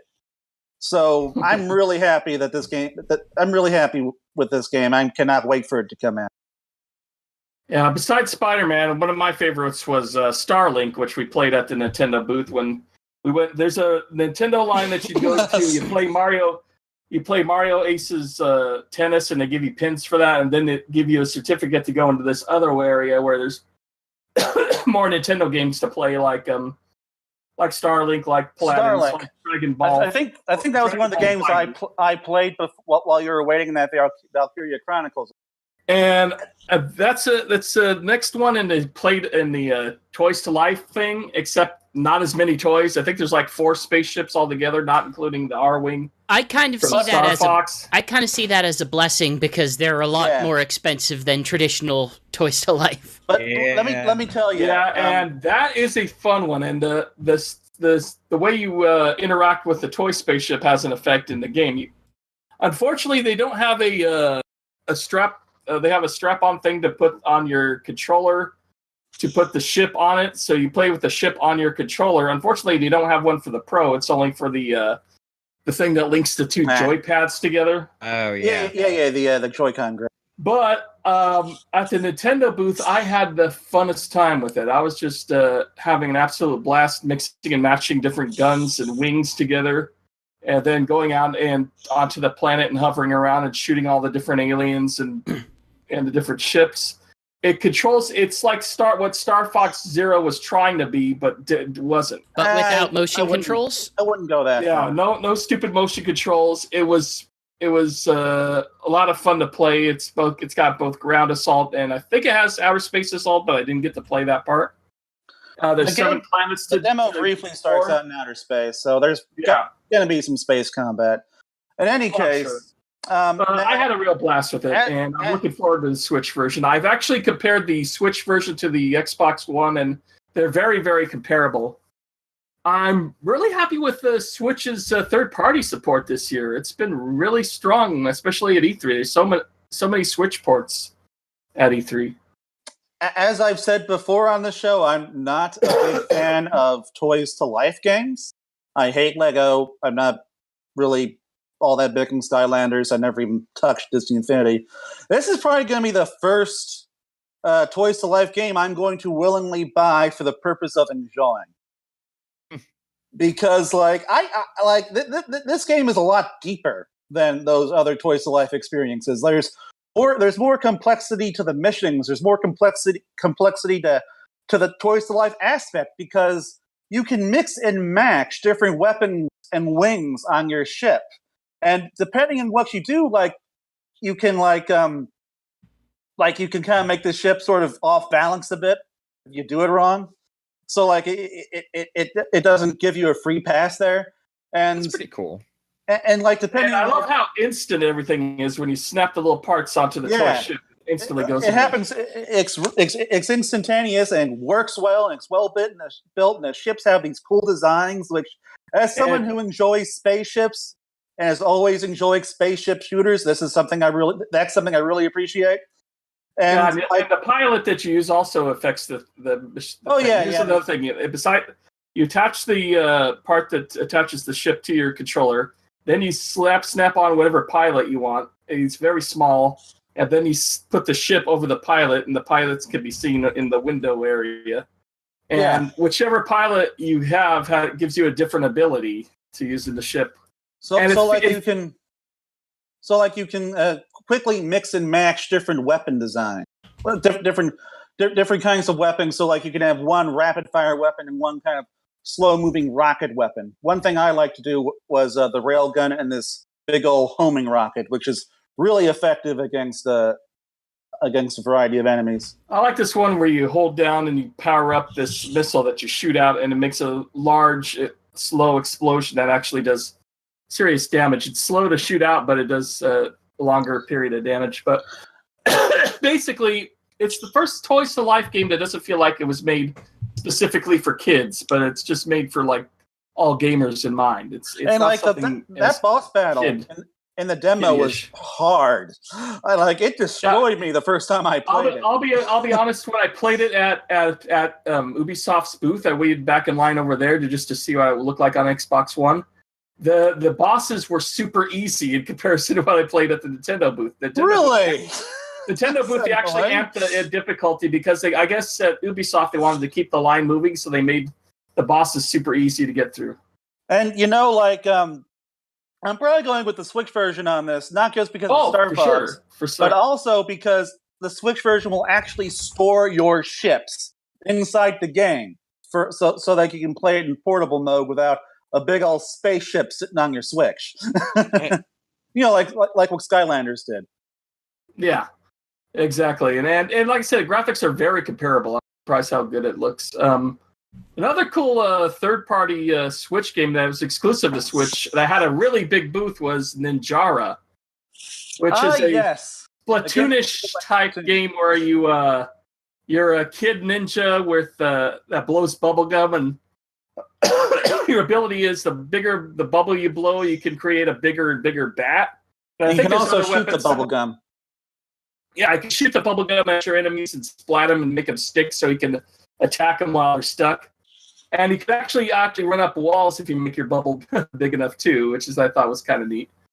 You can even run upside down on areas. And it was quite a bit of fun. I think it's got more weapon designs than just baseball bats, but that's what they had to show at the I hope show. So. It does need more. Plus, everyone crowded around that place because you got these. Here, let me show you these big old inflatable bats. That's I admit that's like a quarter of the reason why I played the demo. The rest of it was because it looked kind of like Splatoon. So I was curious because I love Splatoon. And while we were having this conversation, I went and pre-ordered Starlink from Best Buy. Oh wow! While I still get my 20%. Efficiency. That's actually a good idea. I should do that myself. They don't have any of the accessories up yet, just the starter pack. Well, is it the starter pack with Star Fox? Yes. Oh, okay. I never thought I'd find a Toys to Life game for me. Now, Spider-Man. The best Toys to Life game. This is probably going to be the best Spider-Man game in a long time. I know. I mean, when you're first playing it, it's kind of like all the Activision games as far as the web swinging. It's fairly standard. It's got one nice little thing where you could tap the A button, you could pull yourself forward, and you could almost fly as you're going from building to building as you swing. But then when you get into a building occupied with enemies, the combat is phenomenal. This is the best combat that's ever been in a Spider-Man game. It's not quite as like past Spider-Man games. It's still kind of loose. It's not that really tight. That's what I love about it. It feels very, very fluid. How do they approach it? Is it the Arkham style? No. There is some aspects of Arkham in it. A little bit your spider sense goes off. You can dodge real quickly. Sometimes you can grab your enemy and throw them at the other enemy that's about to shoot you. Spider-Man feels a lot lighter than Batman than Batman does. Well, he should. I would hope so. He's a lot more agile and faster. Yeah. Yeah. But so I'd say it's a cross between the classic Spider-Man games and the Arkham games. It kind of finds a nice happy medium between the two. Yeah, it's really enjoyable. I was really surprised at the combat. The graphics are incredible. Of course, it's an Insomniac game, so it's going to be. And the shocker, the shocker boss battle, hard. In my demos, you had to dodge his sound blasts, and then you had to press. I think it was LT and RT or something like that, or trigger buttons. And grab the rock and grab these big boulders that fall down and smack him with it. And he just that boss battle had 3 phases to it, and I just couldn't beat him. I didn't because even I get just kept getting back up. My demo ended me with a big warehouse room full of thugs I was trying to get through. But it was actually a stealth mission. I was up near the top floor, and I had to hurry up and knock one out and get to another one and knock him out. And I kept screwing up, and they'd all fire at me at once, and I couldn't dodge and attack enough not to get killed. But yeah, it was a fun experience. Very fun. Now, also at the Sony booth, I also got to check out a PlayStation VR demo. I don't know if you guys have heard of Ghost Giant. Not offhand. It's a game where you play as a giant ghost, and the whole goal of the game is to basically help out this little. I think he's a little dog dude, who's in this town full of animals. You got to help him out, and save him from bullies and stuff like that. And pardon me for a second, my throat's real parched. I gotta get some. All right,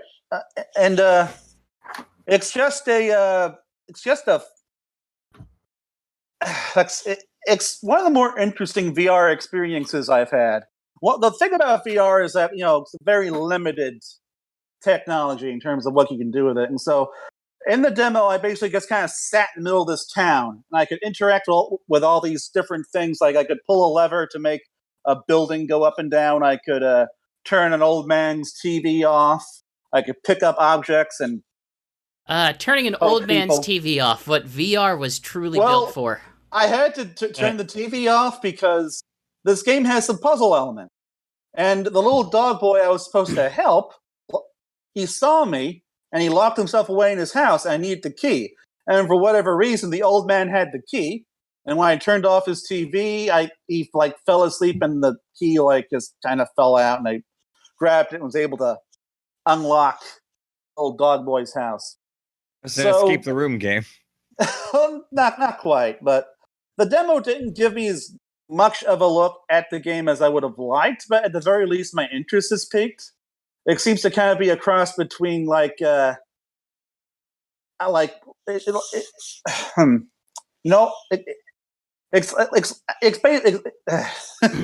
it's really not cross between anything. It's it seems to be just like this fun little puzzle game where you have to figure out how to help this little dog boy saving from people.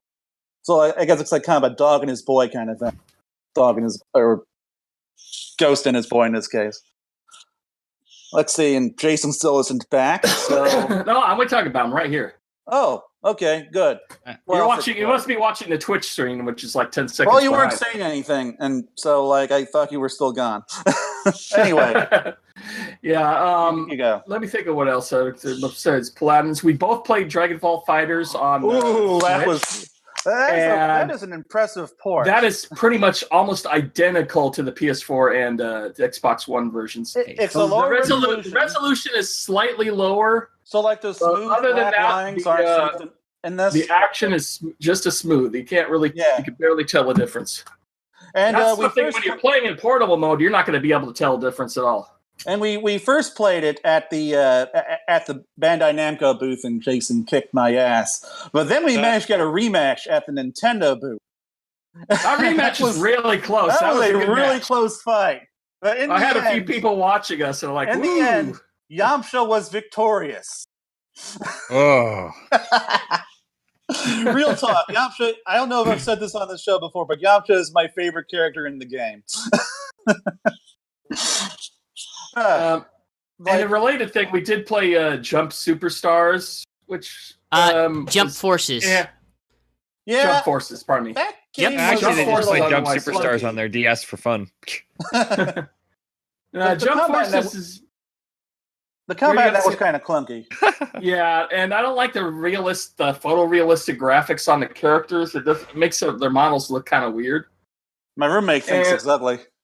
Yeah, I kind of think it's ugly too. I'm not that big on it. I'm kind of neutral. I'm looking more forward to the next One Piece adventure game than I am to Jump Forces. One problem I have with it is that it's a 3-on-3 fighter, but everyone shares the same life bar. So that was surprising. I was Goku fighting Frieza for a little bit, and I switched up to Monkey D. Luffy. And I was still fighting Frieza. Frieza finally switched to one of the guys from Naruto, and so I switched up to think you mean Sasuke. Sasuke, and I switched up to Roronoa Zoro, and I killed the other guy almost instantly because he was sharing the same life bar with Frieza. I was really disappointed by that because why would you do that? It took most of my demo to figure out how to switch characters, and then the moment I did, I won and the demo was over. Now there was another game that I had a much better time with, and that was Soul Calibur 6. Oh, I didn't get to play that. That is I am looking forward to this as a Soul Calibur fan. It's got all the classic characters and all the crappy voice acting, and I only got to play it once as Yang Zhang. She plays just like she always has, at least in Soul Calibur 2. But they have made one cool little addition to this, and that's like the game now has these really awesome looking super moves. Which are relatively easy to pull off. So this will probably be the first Soul Calibur game I buy in a while. Don't think I've bought one since 4. But let's see. Isn't it? Did you play anything else? Wait. Are you talking to me? Yeah. Oh, okay. Let's see. Before we wrap up, I thought everyone was gone. I think the only thing that's just a great E3 because I got to play almost everything I wanted to play. The only thing I don't think I got to play was Assassin's Creed Odyssey. I got to play all of my top because I wanted to get the Roman helmet there. Unfortunately, I didn't get to play Pokemon. That's we did want to go to for some reason the E3 felt really large as far as the crowds. It didn't feel as cramped this year because Microsoft wasn't at E3. It was over at the Microsoft Theater, 1 block away. The only problem is that we decided to go over there on Thursday, and it was completely closed. So Microsoft did a really poor example of having a presence at E3. I think they left a day early, which is unfortunate because they actually had the best. They actually had the best home presentation. Oh yeah, by a mile. They had a good presentation. They had some really good games there, but having it separate means a lot of people just missed out because they didn't even know what that was there. The only other thing I could talk about, I guess, is Skull and Bones, which is another pirate online, player versus player game, but it's very different from, say, Sea of Thieves, where you're just a lone pirate, or going in with a group, or just going on your own little sloop. And this one, it's very similar to the ship-on-ship battles that they had in Assassin's Creed Black Flag. It's kind of made by some of the same people. And this one, you're going to playing other than the Navy, and it's very much more action-oriented than I was expecting. And you get a crew of a leader. You get to have one different captain that you're in charge of, and then you have the whole crew beside you. You can switch up the way your ship looks like. You can get more powerful ships eventually. But from what I played, the demo is very fun. I mean, it's basically just all action out on sea. It's like Sea of Thieves without any of the BS. It's just all firing on other ships and stuff for the most part. I'm sure it's going to have a little more depth in the full version, but what I played so far was pretty good. It's pretty solid. Now, of course, that's all of the games we played at E3, so I guess we're done now. Except for one, which we didn't really talk about. Yeah. I assume we're saying that piece of discussion, which we should go into right now. Or should we talk about your major screw-up on the Crush 40 party? My major screw-up. I just told you the distance between things. That's what you're looking at the tiny Google map on the phone. Park where you park. So I thought you're saying, it's only blocks away from the. No. I gave you the exact distance. So I thought, okay, I'll park. I parked behind Nice Kicks, and we ended up walking almost all the way back to the convention center because it was at the I kind of figured what Hotel Figueroa is we'd go to Hotel Figueroa for Smash Z thing, which we will be discussing in a little bit. And then we'd go from there to Nice Kicks because it's closer to Nice Kicks than E3 is. And so, like, it gave you the It's miles wrong. and everything. It's not. It's not closer. To Like, I don't know LA all that well. It was 2 blocks. The Hotel Figueroa, which your Smash Z thing, was 2 blocks away from the convention center, and it was like 8 blocks away from the nice. And I had no idea. I guess gave you the miles and also did the rest. it's not a trip with Alex if he doesn't lose something. Yeah. This was a really good screw up. So we didn't mention one place we went to. It was the Game Museum, which had a bunch of old consoles on display, including the Intellivision, which I played a bit of. And I was taking my phone out and I took a picture of a few of their really rare, really obscure consoles, like the the Casio Loopy, the game console made for girls. And apparently I left my phone there. Television, I guess. And thankfully it was found by someone who works at the booth. And after the Smash Z thing, we were able to go back there and get it back. Yeah, they contacted me, and so we walked 2 blocks back to. Before we get into what happened afterwards, because there's a whole thing that happened after I got my phone back, we should discuss Team Sonic Racing. Right. Now, like this, we're just going to assume that you haven't read our previews on Sonic Stadium, though I would recommend that you do anyway. So, for a game start. Okay, for a game that's supposed to be focused mainly on multiplayer cooperative, they decided to show off a single-player demo. And that's part of the problem with the game. It handles great. It handles just like Team Sonic Racing as far as the car physics are. I honestly say it handles better than Transform. Oh, maybe even better. Yeah, it handles really good. Well, at the very least, they only have to account for one vehicle this time. Yeah. Well, you're kind of accounting for... Yeah, no transformations, although you're accounting for 3 vehicles in a way, because... You instead of just racing the level and getting the first place and you won and that's it. No, you have to get your entire team to score well in the game, and that'll determine who won at the very end when they total up everything. And you know what? Racing. This would work out great, I'm sure, in a multiplayer experience. But in single player, here's what happened to me in one of my last playthroughs. I was Shadow the Hedgehog, the best character in the game. I'm being serious. I love his dialogue. Basically, like, I was doing what I could to help out my team. You know, the dialogue is really bad, by the way, but in a fun way. It's hilarious. It's bad in a fun way. It's like Sonic Heroes on bad almost. But anyway, so like there are 3 ways to help your teammate. You can pass them items, you can leave them a wake for them to slingshot across, and you can give them skim boosts, which is basically where you kind of pass them really close and you boost them forward. But in this case, all of your partners would have all been computer-controlled players, right? Yeah, and it's your responsibility to do that to them, and it's their responsibility to do that for you. So, like in this race, I'm Shadow the Hedgehog. I'm passing them items.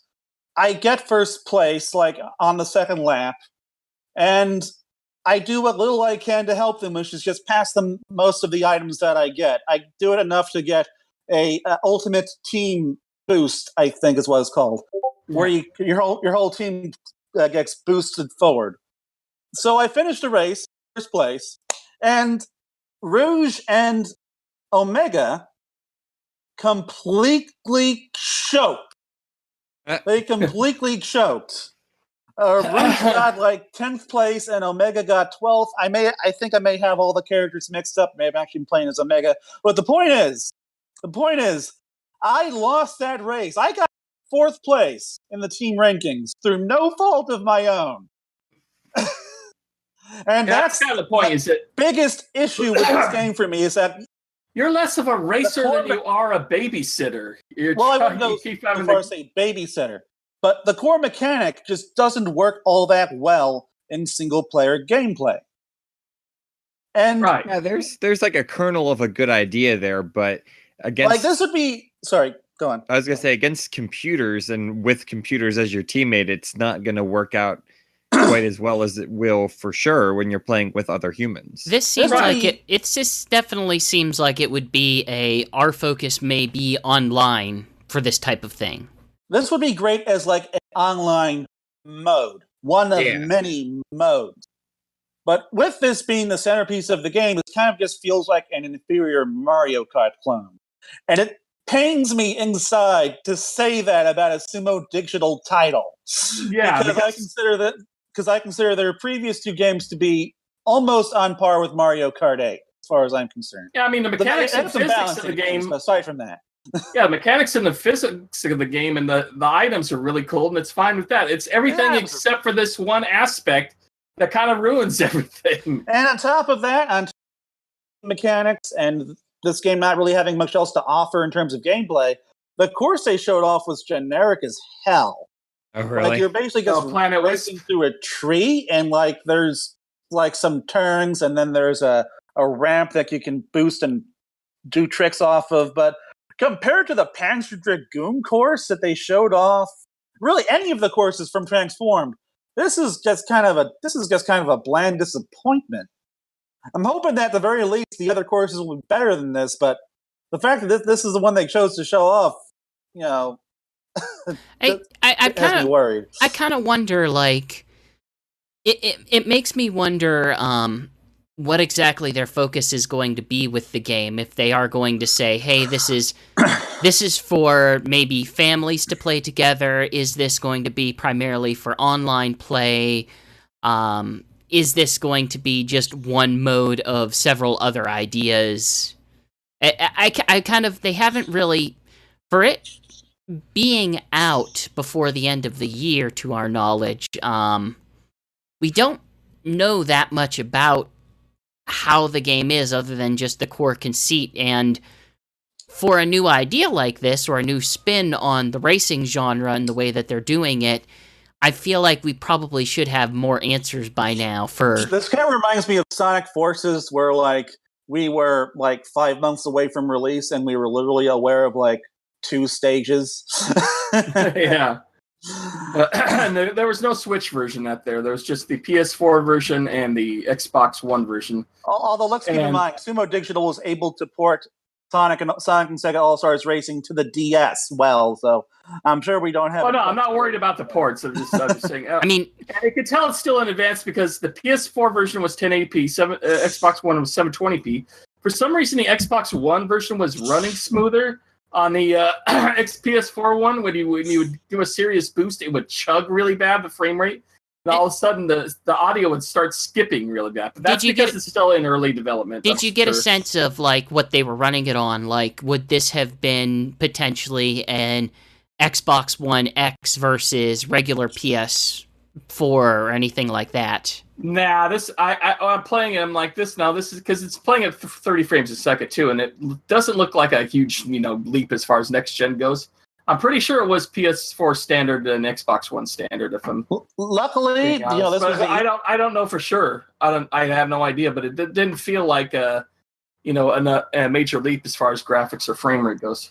Like it shouldn't be chugging if it was on a PS4 Pro. Luckily, this was the E3 demo. Demos like rough around the edges like this. Yeah, so yeah, I'm sure it'll run better by the time it comes out. But let's see. But now, despite our negativity, I will still had fun with it. It controls very well. It's just really fun to play. The characters have lots of fun dialogue. The wisp items are pretty awesome. Like the cube, it replaces the banana, and instead of being slipped on and blowing a little banana like in Mario Kart, you got these giant cubes blocking chunks of the road that you got to get around.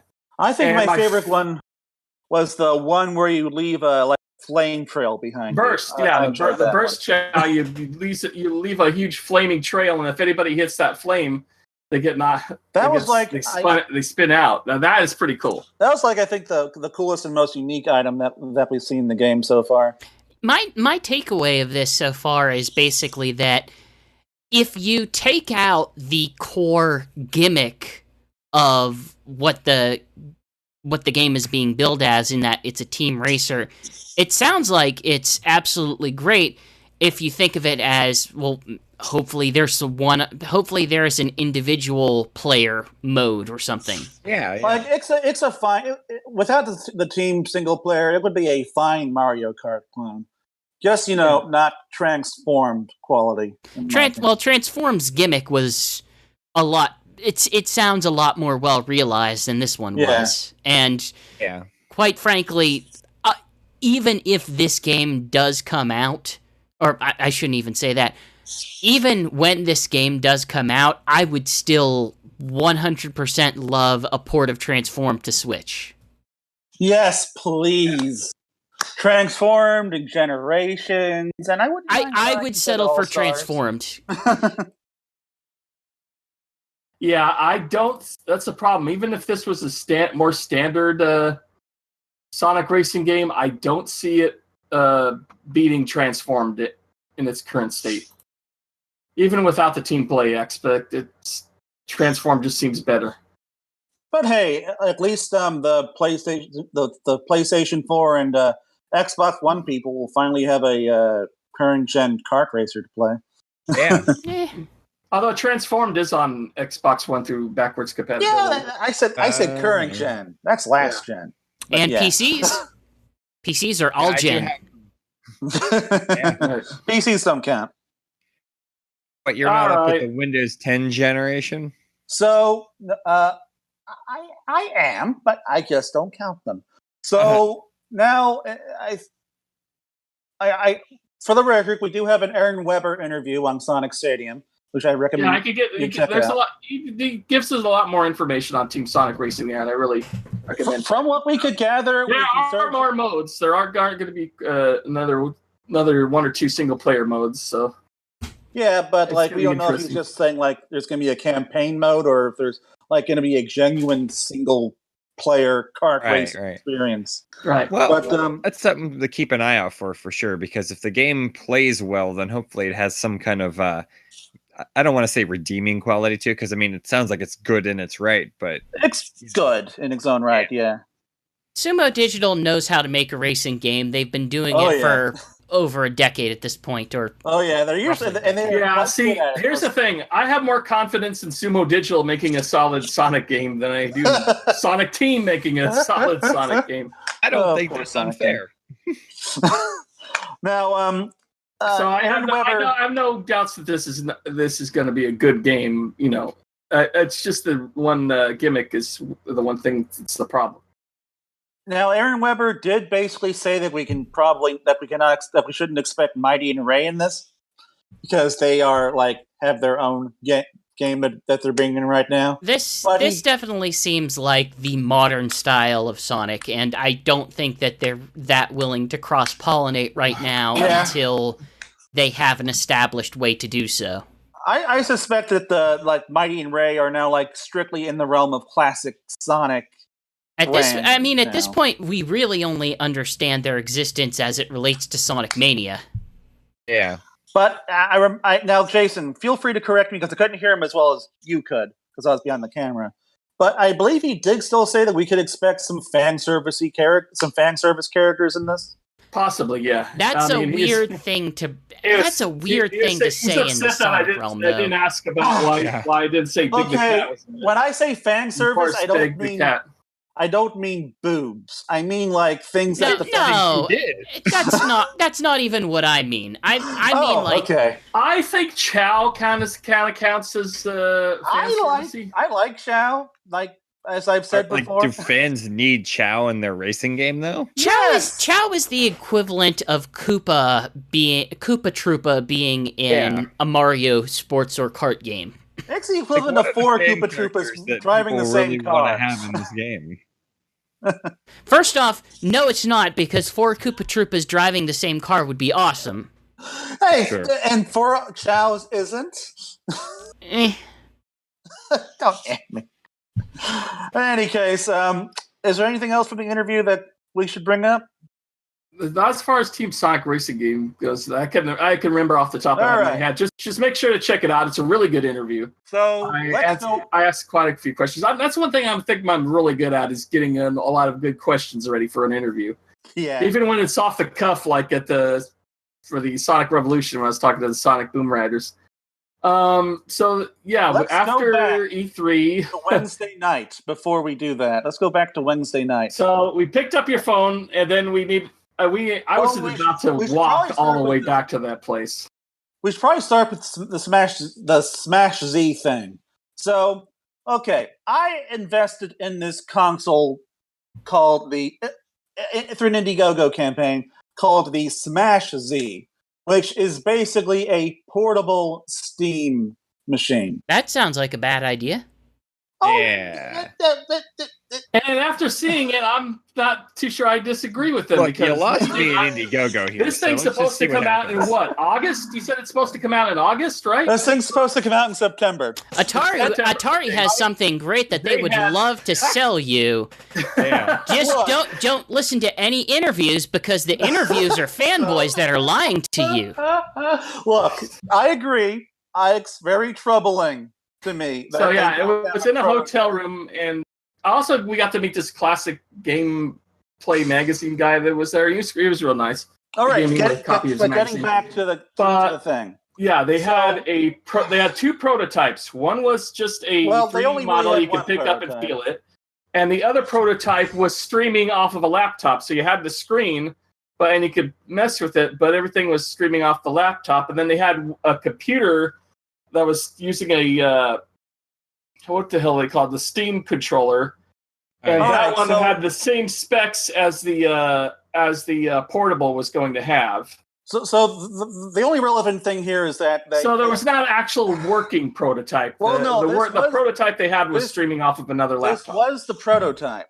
This was basically close to the final hardware. The guts weren't but in there. It just wasn't in a plastic. Because it wasn't in a plastic. Well, okay. I think what we're getting at is that, in terms of what the device was, is they were showing off the streaming capabilities more so than they were showing off the actual processing capabilities. Just let me look. I've been following this for a while. Just let me explain it.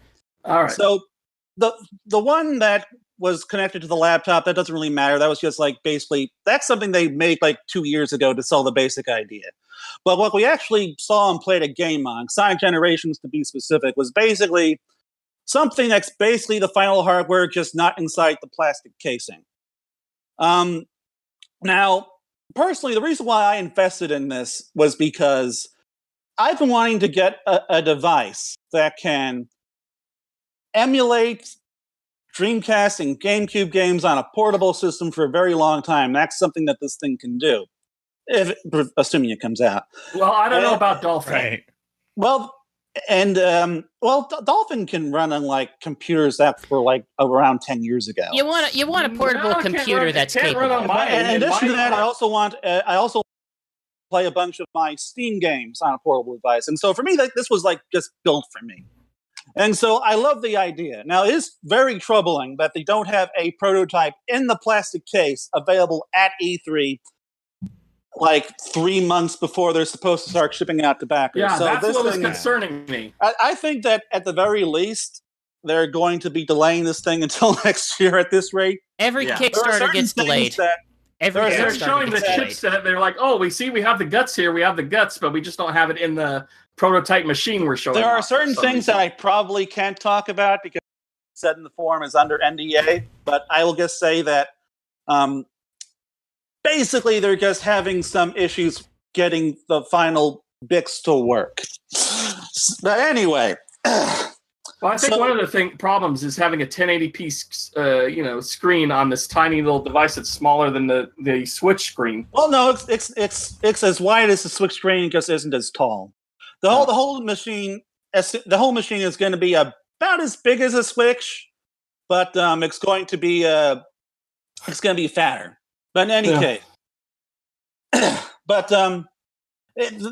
the machine runs Sonic Generation pretty well. Well, it depends on how you set it. They originally had it at the 1080p and were running it at full settings, and it was running all right. It was running 30 frames a second like the Xbox 360 version. Well, I think it's at least worth mentioning that Sonic Generations, in terms of PC, whenever it was released on PC, its specs were pretty high for what the tech was at the time.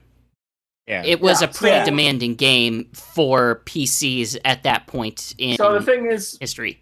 like I was saying, as far as being critical, 1080p you do not need on a tiny screen. No, you don't. So But that was a decision that the backers made. I changed the specs down to 720p, and it played beautifully. Oh yeah, like it was running silky smooth. But at 30 frames, there was some frame skipping and stuff. It was playable, but it was basically like the Xbox 360 version, maybe a little worse.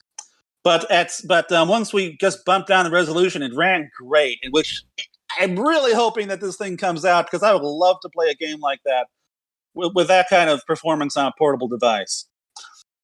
Now, after the little Smash Z press thing, which I'm hoping to have a article about that coming out in Sonic Stadium soon. After that, we went back to E3. We picked up my phone, and then now, like at that point, we were tired. We didn't want to walk all the way back to Nice Kicks, and so we were trying to find the taxis. We were trying to find the taxis, and Jason took me to where they normally have the taxis, except now it's all Uber and Lyft. Now, I'm a bad millennial. I have never used a ride-share service before. But because we were tired, I was willing to give it a shot, And because Lyft is less evil than Uber, I decided to go with Lyft. So I downloaded the app. I called someone. We were waiting again, where all of the Lyft and Uber people were getting picked up and dropped off. Like, this is where all the cars were. We waited about 45 minutes. I mean, she has our GPS location on her app, and so I noticed she's coming from the wrong direction, which has me a little worried, because if she comes from this direction, we're gonna have to walk across 4 lanes of moving traffic to get to her, something I'm not going to do. So I sit there. I assume that she's going to make her way here. And we see her. She pulls into a parking lot side of the street, across the 4 lanes of traffic. And I'm expecting to get a text or something, or something. And we're waving at her. We're trying to get her attention. She goes there. She stops. She waits a minute. And then she leaves and drives off and goes to Nice Kicks without us. Didn't contact us over text, didn't call us, even though she had our number, just drove off. Now, thankfully, and then she charged us for the ride. Now, thankfully, I left a poor review, a 1-star review, because that's bullshit. And then a couple days later, I did contact Lyft and I did get my money back. Yeah, but so what we this did was completely turned me off of ride sharing. We walked across into the city area, and there was like 2 or 3 taxis there, which we should have. At that point, we had resigned ourselves just walking to Nice Kicks. But then we managed to nab a taxi. We got there just before 7, and we were getting worried because there's this big long line to get in. And on top of that, and then there's the VIP line, which is empty. But we talked to Aaron Weber at Sonic Revolution the day before, a few days before, and he said, just let him know your media, have him talk to me, maybe, and I can get you in. And thankfully, we still had our badges on. We're like, hey, we're from Sonic Stadium, we're media. Can we get in through VIP? And so they talked to Aaron Weber right away. And thank God they let us sit to the concert just minutes before Crush 40 got on stage. I had to rush to get my camera out and everything, because I wanted to record the whole show in case I wanted to put it up on Sonic Stadium. I ended up only putting up the last song, their Team Sonic Racing song. What was it called? Green Light. Something like that. I got a bunch of the concert on my Facebook account because everybody was bringing up their phones and recording the footage. It wasn't so crowded that you couldn't go up almost right to the front stage. Yeah, it was a neat concert. It was a fun concert, and then even Johnny Galili was addressing the crowd that couldn't come in and waving to them, and then he actually went out into our crowd and was high-fiving everyone during the last song. Yeah, he really knows how to play a crowd. I'll give him. Oh yeah, he does. And I had some delicious chicken wings there. It was like this. Oh yeah, those are good. I didn't like the macaroni and cheese. Yeah, but the main attraction here was the chicken. The chicken was really good. The macaroni and cheese not, but the chicken was good. I'm fairly certain that was not the main attraction. I mean, of the food. Of the food, as far as the Chris. food. Come on. I mean, Attractor was Crush 40. In any case, there isn't really too much else to say aside from the fact that the Crush 40 concert was, as usual, awesome. I honestly had more fun here than I had at Sonic Boom, partially because there were fewer people. But it was a well-done event. And yeah, for this week, this is one of the funnest E3s I've been to in a while, just because the extended hours really helped. Having the media have the first 3 hours to ourselves really helped, and that made it a much more pleasurable experience because I got to play almost all the games I wanted, and I had a really good time. And after the concert, the Crush 40 people like Jung Sunao and I forget the singer's name. Johnny Galletti, I think is his last name. Close enough. They were doing a signings in the Sonic themed Nice Kicks store, which that was so cool. Like they had like a Game Gear and a Genesis just on the wall. They did some really neat bits of Sonic retro fan service. They couldn't get into the store though because the line was just massive just to get in. They're all thankfully I was able to get pictures from outside. Yeah. But so that's about it. I mean, yeah, it was a really good year. We had a lot of fun, and my old car is so beat up, but I just ended up getting a rental for that week. And that reminds me, I need to pay you that money I owe you. Yeah. The irony is that my old car, the fan belt, not the fan belt, but the power steering belt finally snapped on it. And it ended up, I had to replace the whole gear that the air conditioner was on anyway. So in order to get my car to run, I had to replace and fix the air conditioning that I skipped last year entirely. So you fixed the AC in that thing? Yeah. So now, if that had happened like 2 weeks before, we would have been using my car instead of a rental. So I know no one's seen Jason's car, but let me just describe it real quick. If you don't mind, Jason, do you mind? It's got paint chips everywhere. It's got old video game stickers. I usually had a video game stickers on it to make it look cute, but even that's all faded and gone now. Yeah, the inside the upholstery for the ceiling, that's all peeling off and coming down. Oh, it's gone now. It's completely gone. It's a very old car, and the fact that it still runs is amazing. Yeah, that's a bona fide classic. It's my old Chitty Chitty Bang Gang, I guess. As we are more than 2 hours in, I would recommend. I knew this was going to happen. It's about time to wrap things up. It's time to wrap things up, seriously. And I knew that was going to happen if we included like what we've been playing. If we included discussion of the food. Yeah. We don't need a discussion of the food. Real quick. And also to cap off E3, I missed my flight and I had to fly overnight for like 8 hours. That was wonderful. Although I recommend if you are late and you're going to departure, just skip that and go all the way down to arrival and stairs for departure because the arrival at LAX. Yeah. LAX. Yeah. In any case, I think it's about time we ended this long headache-inducing thing. I think it's been long enough. I mean, over 2 hours is quite a bit. Helps make up for the last episode, which was like 43 minutes. I don't know. Since we're heading out, then Reef, do you think it's probably safe to make any sort of firm announcements at this point? If you want to. Sure. Ooh, I know what's coming. So just as a quick plug, Reef and I will be starting a new streaming series right here on this Twitch station, or if you're not watching on Twitch, you're watching on YouTube, then it will be at twitch.com/thespindash, all one word. And it's going to be a nice little weekly show. We're hoping to go on Mondays. It will be called Bargain Debasement.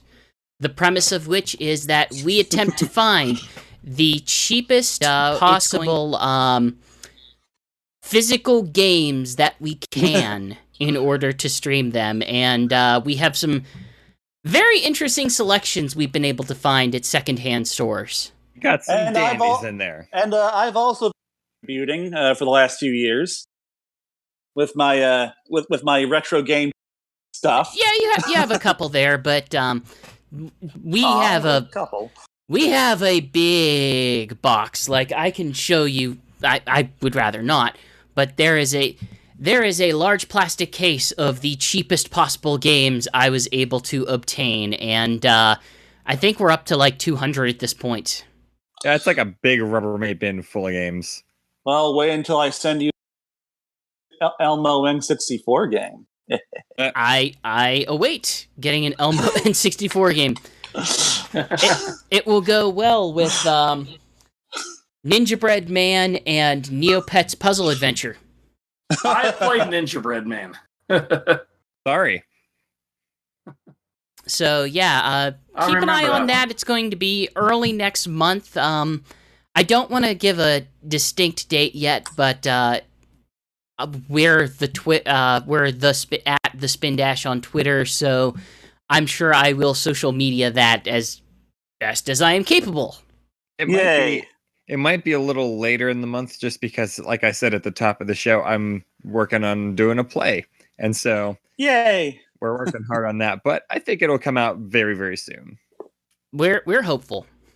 Yeah. After this play stuff is done, I don't think it'll be a problem. All right, and I think that's going to be it. Thank you guys so much for joining. Evil Dr. Reef, Chris, thanks for having me. Alex, and we'll Nice see to you be all here. next month. And bye-bye. Toodaloo. Peace. See ya.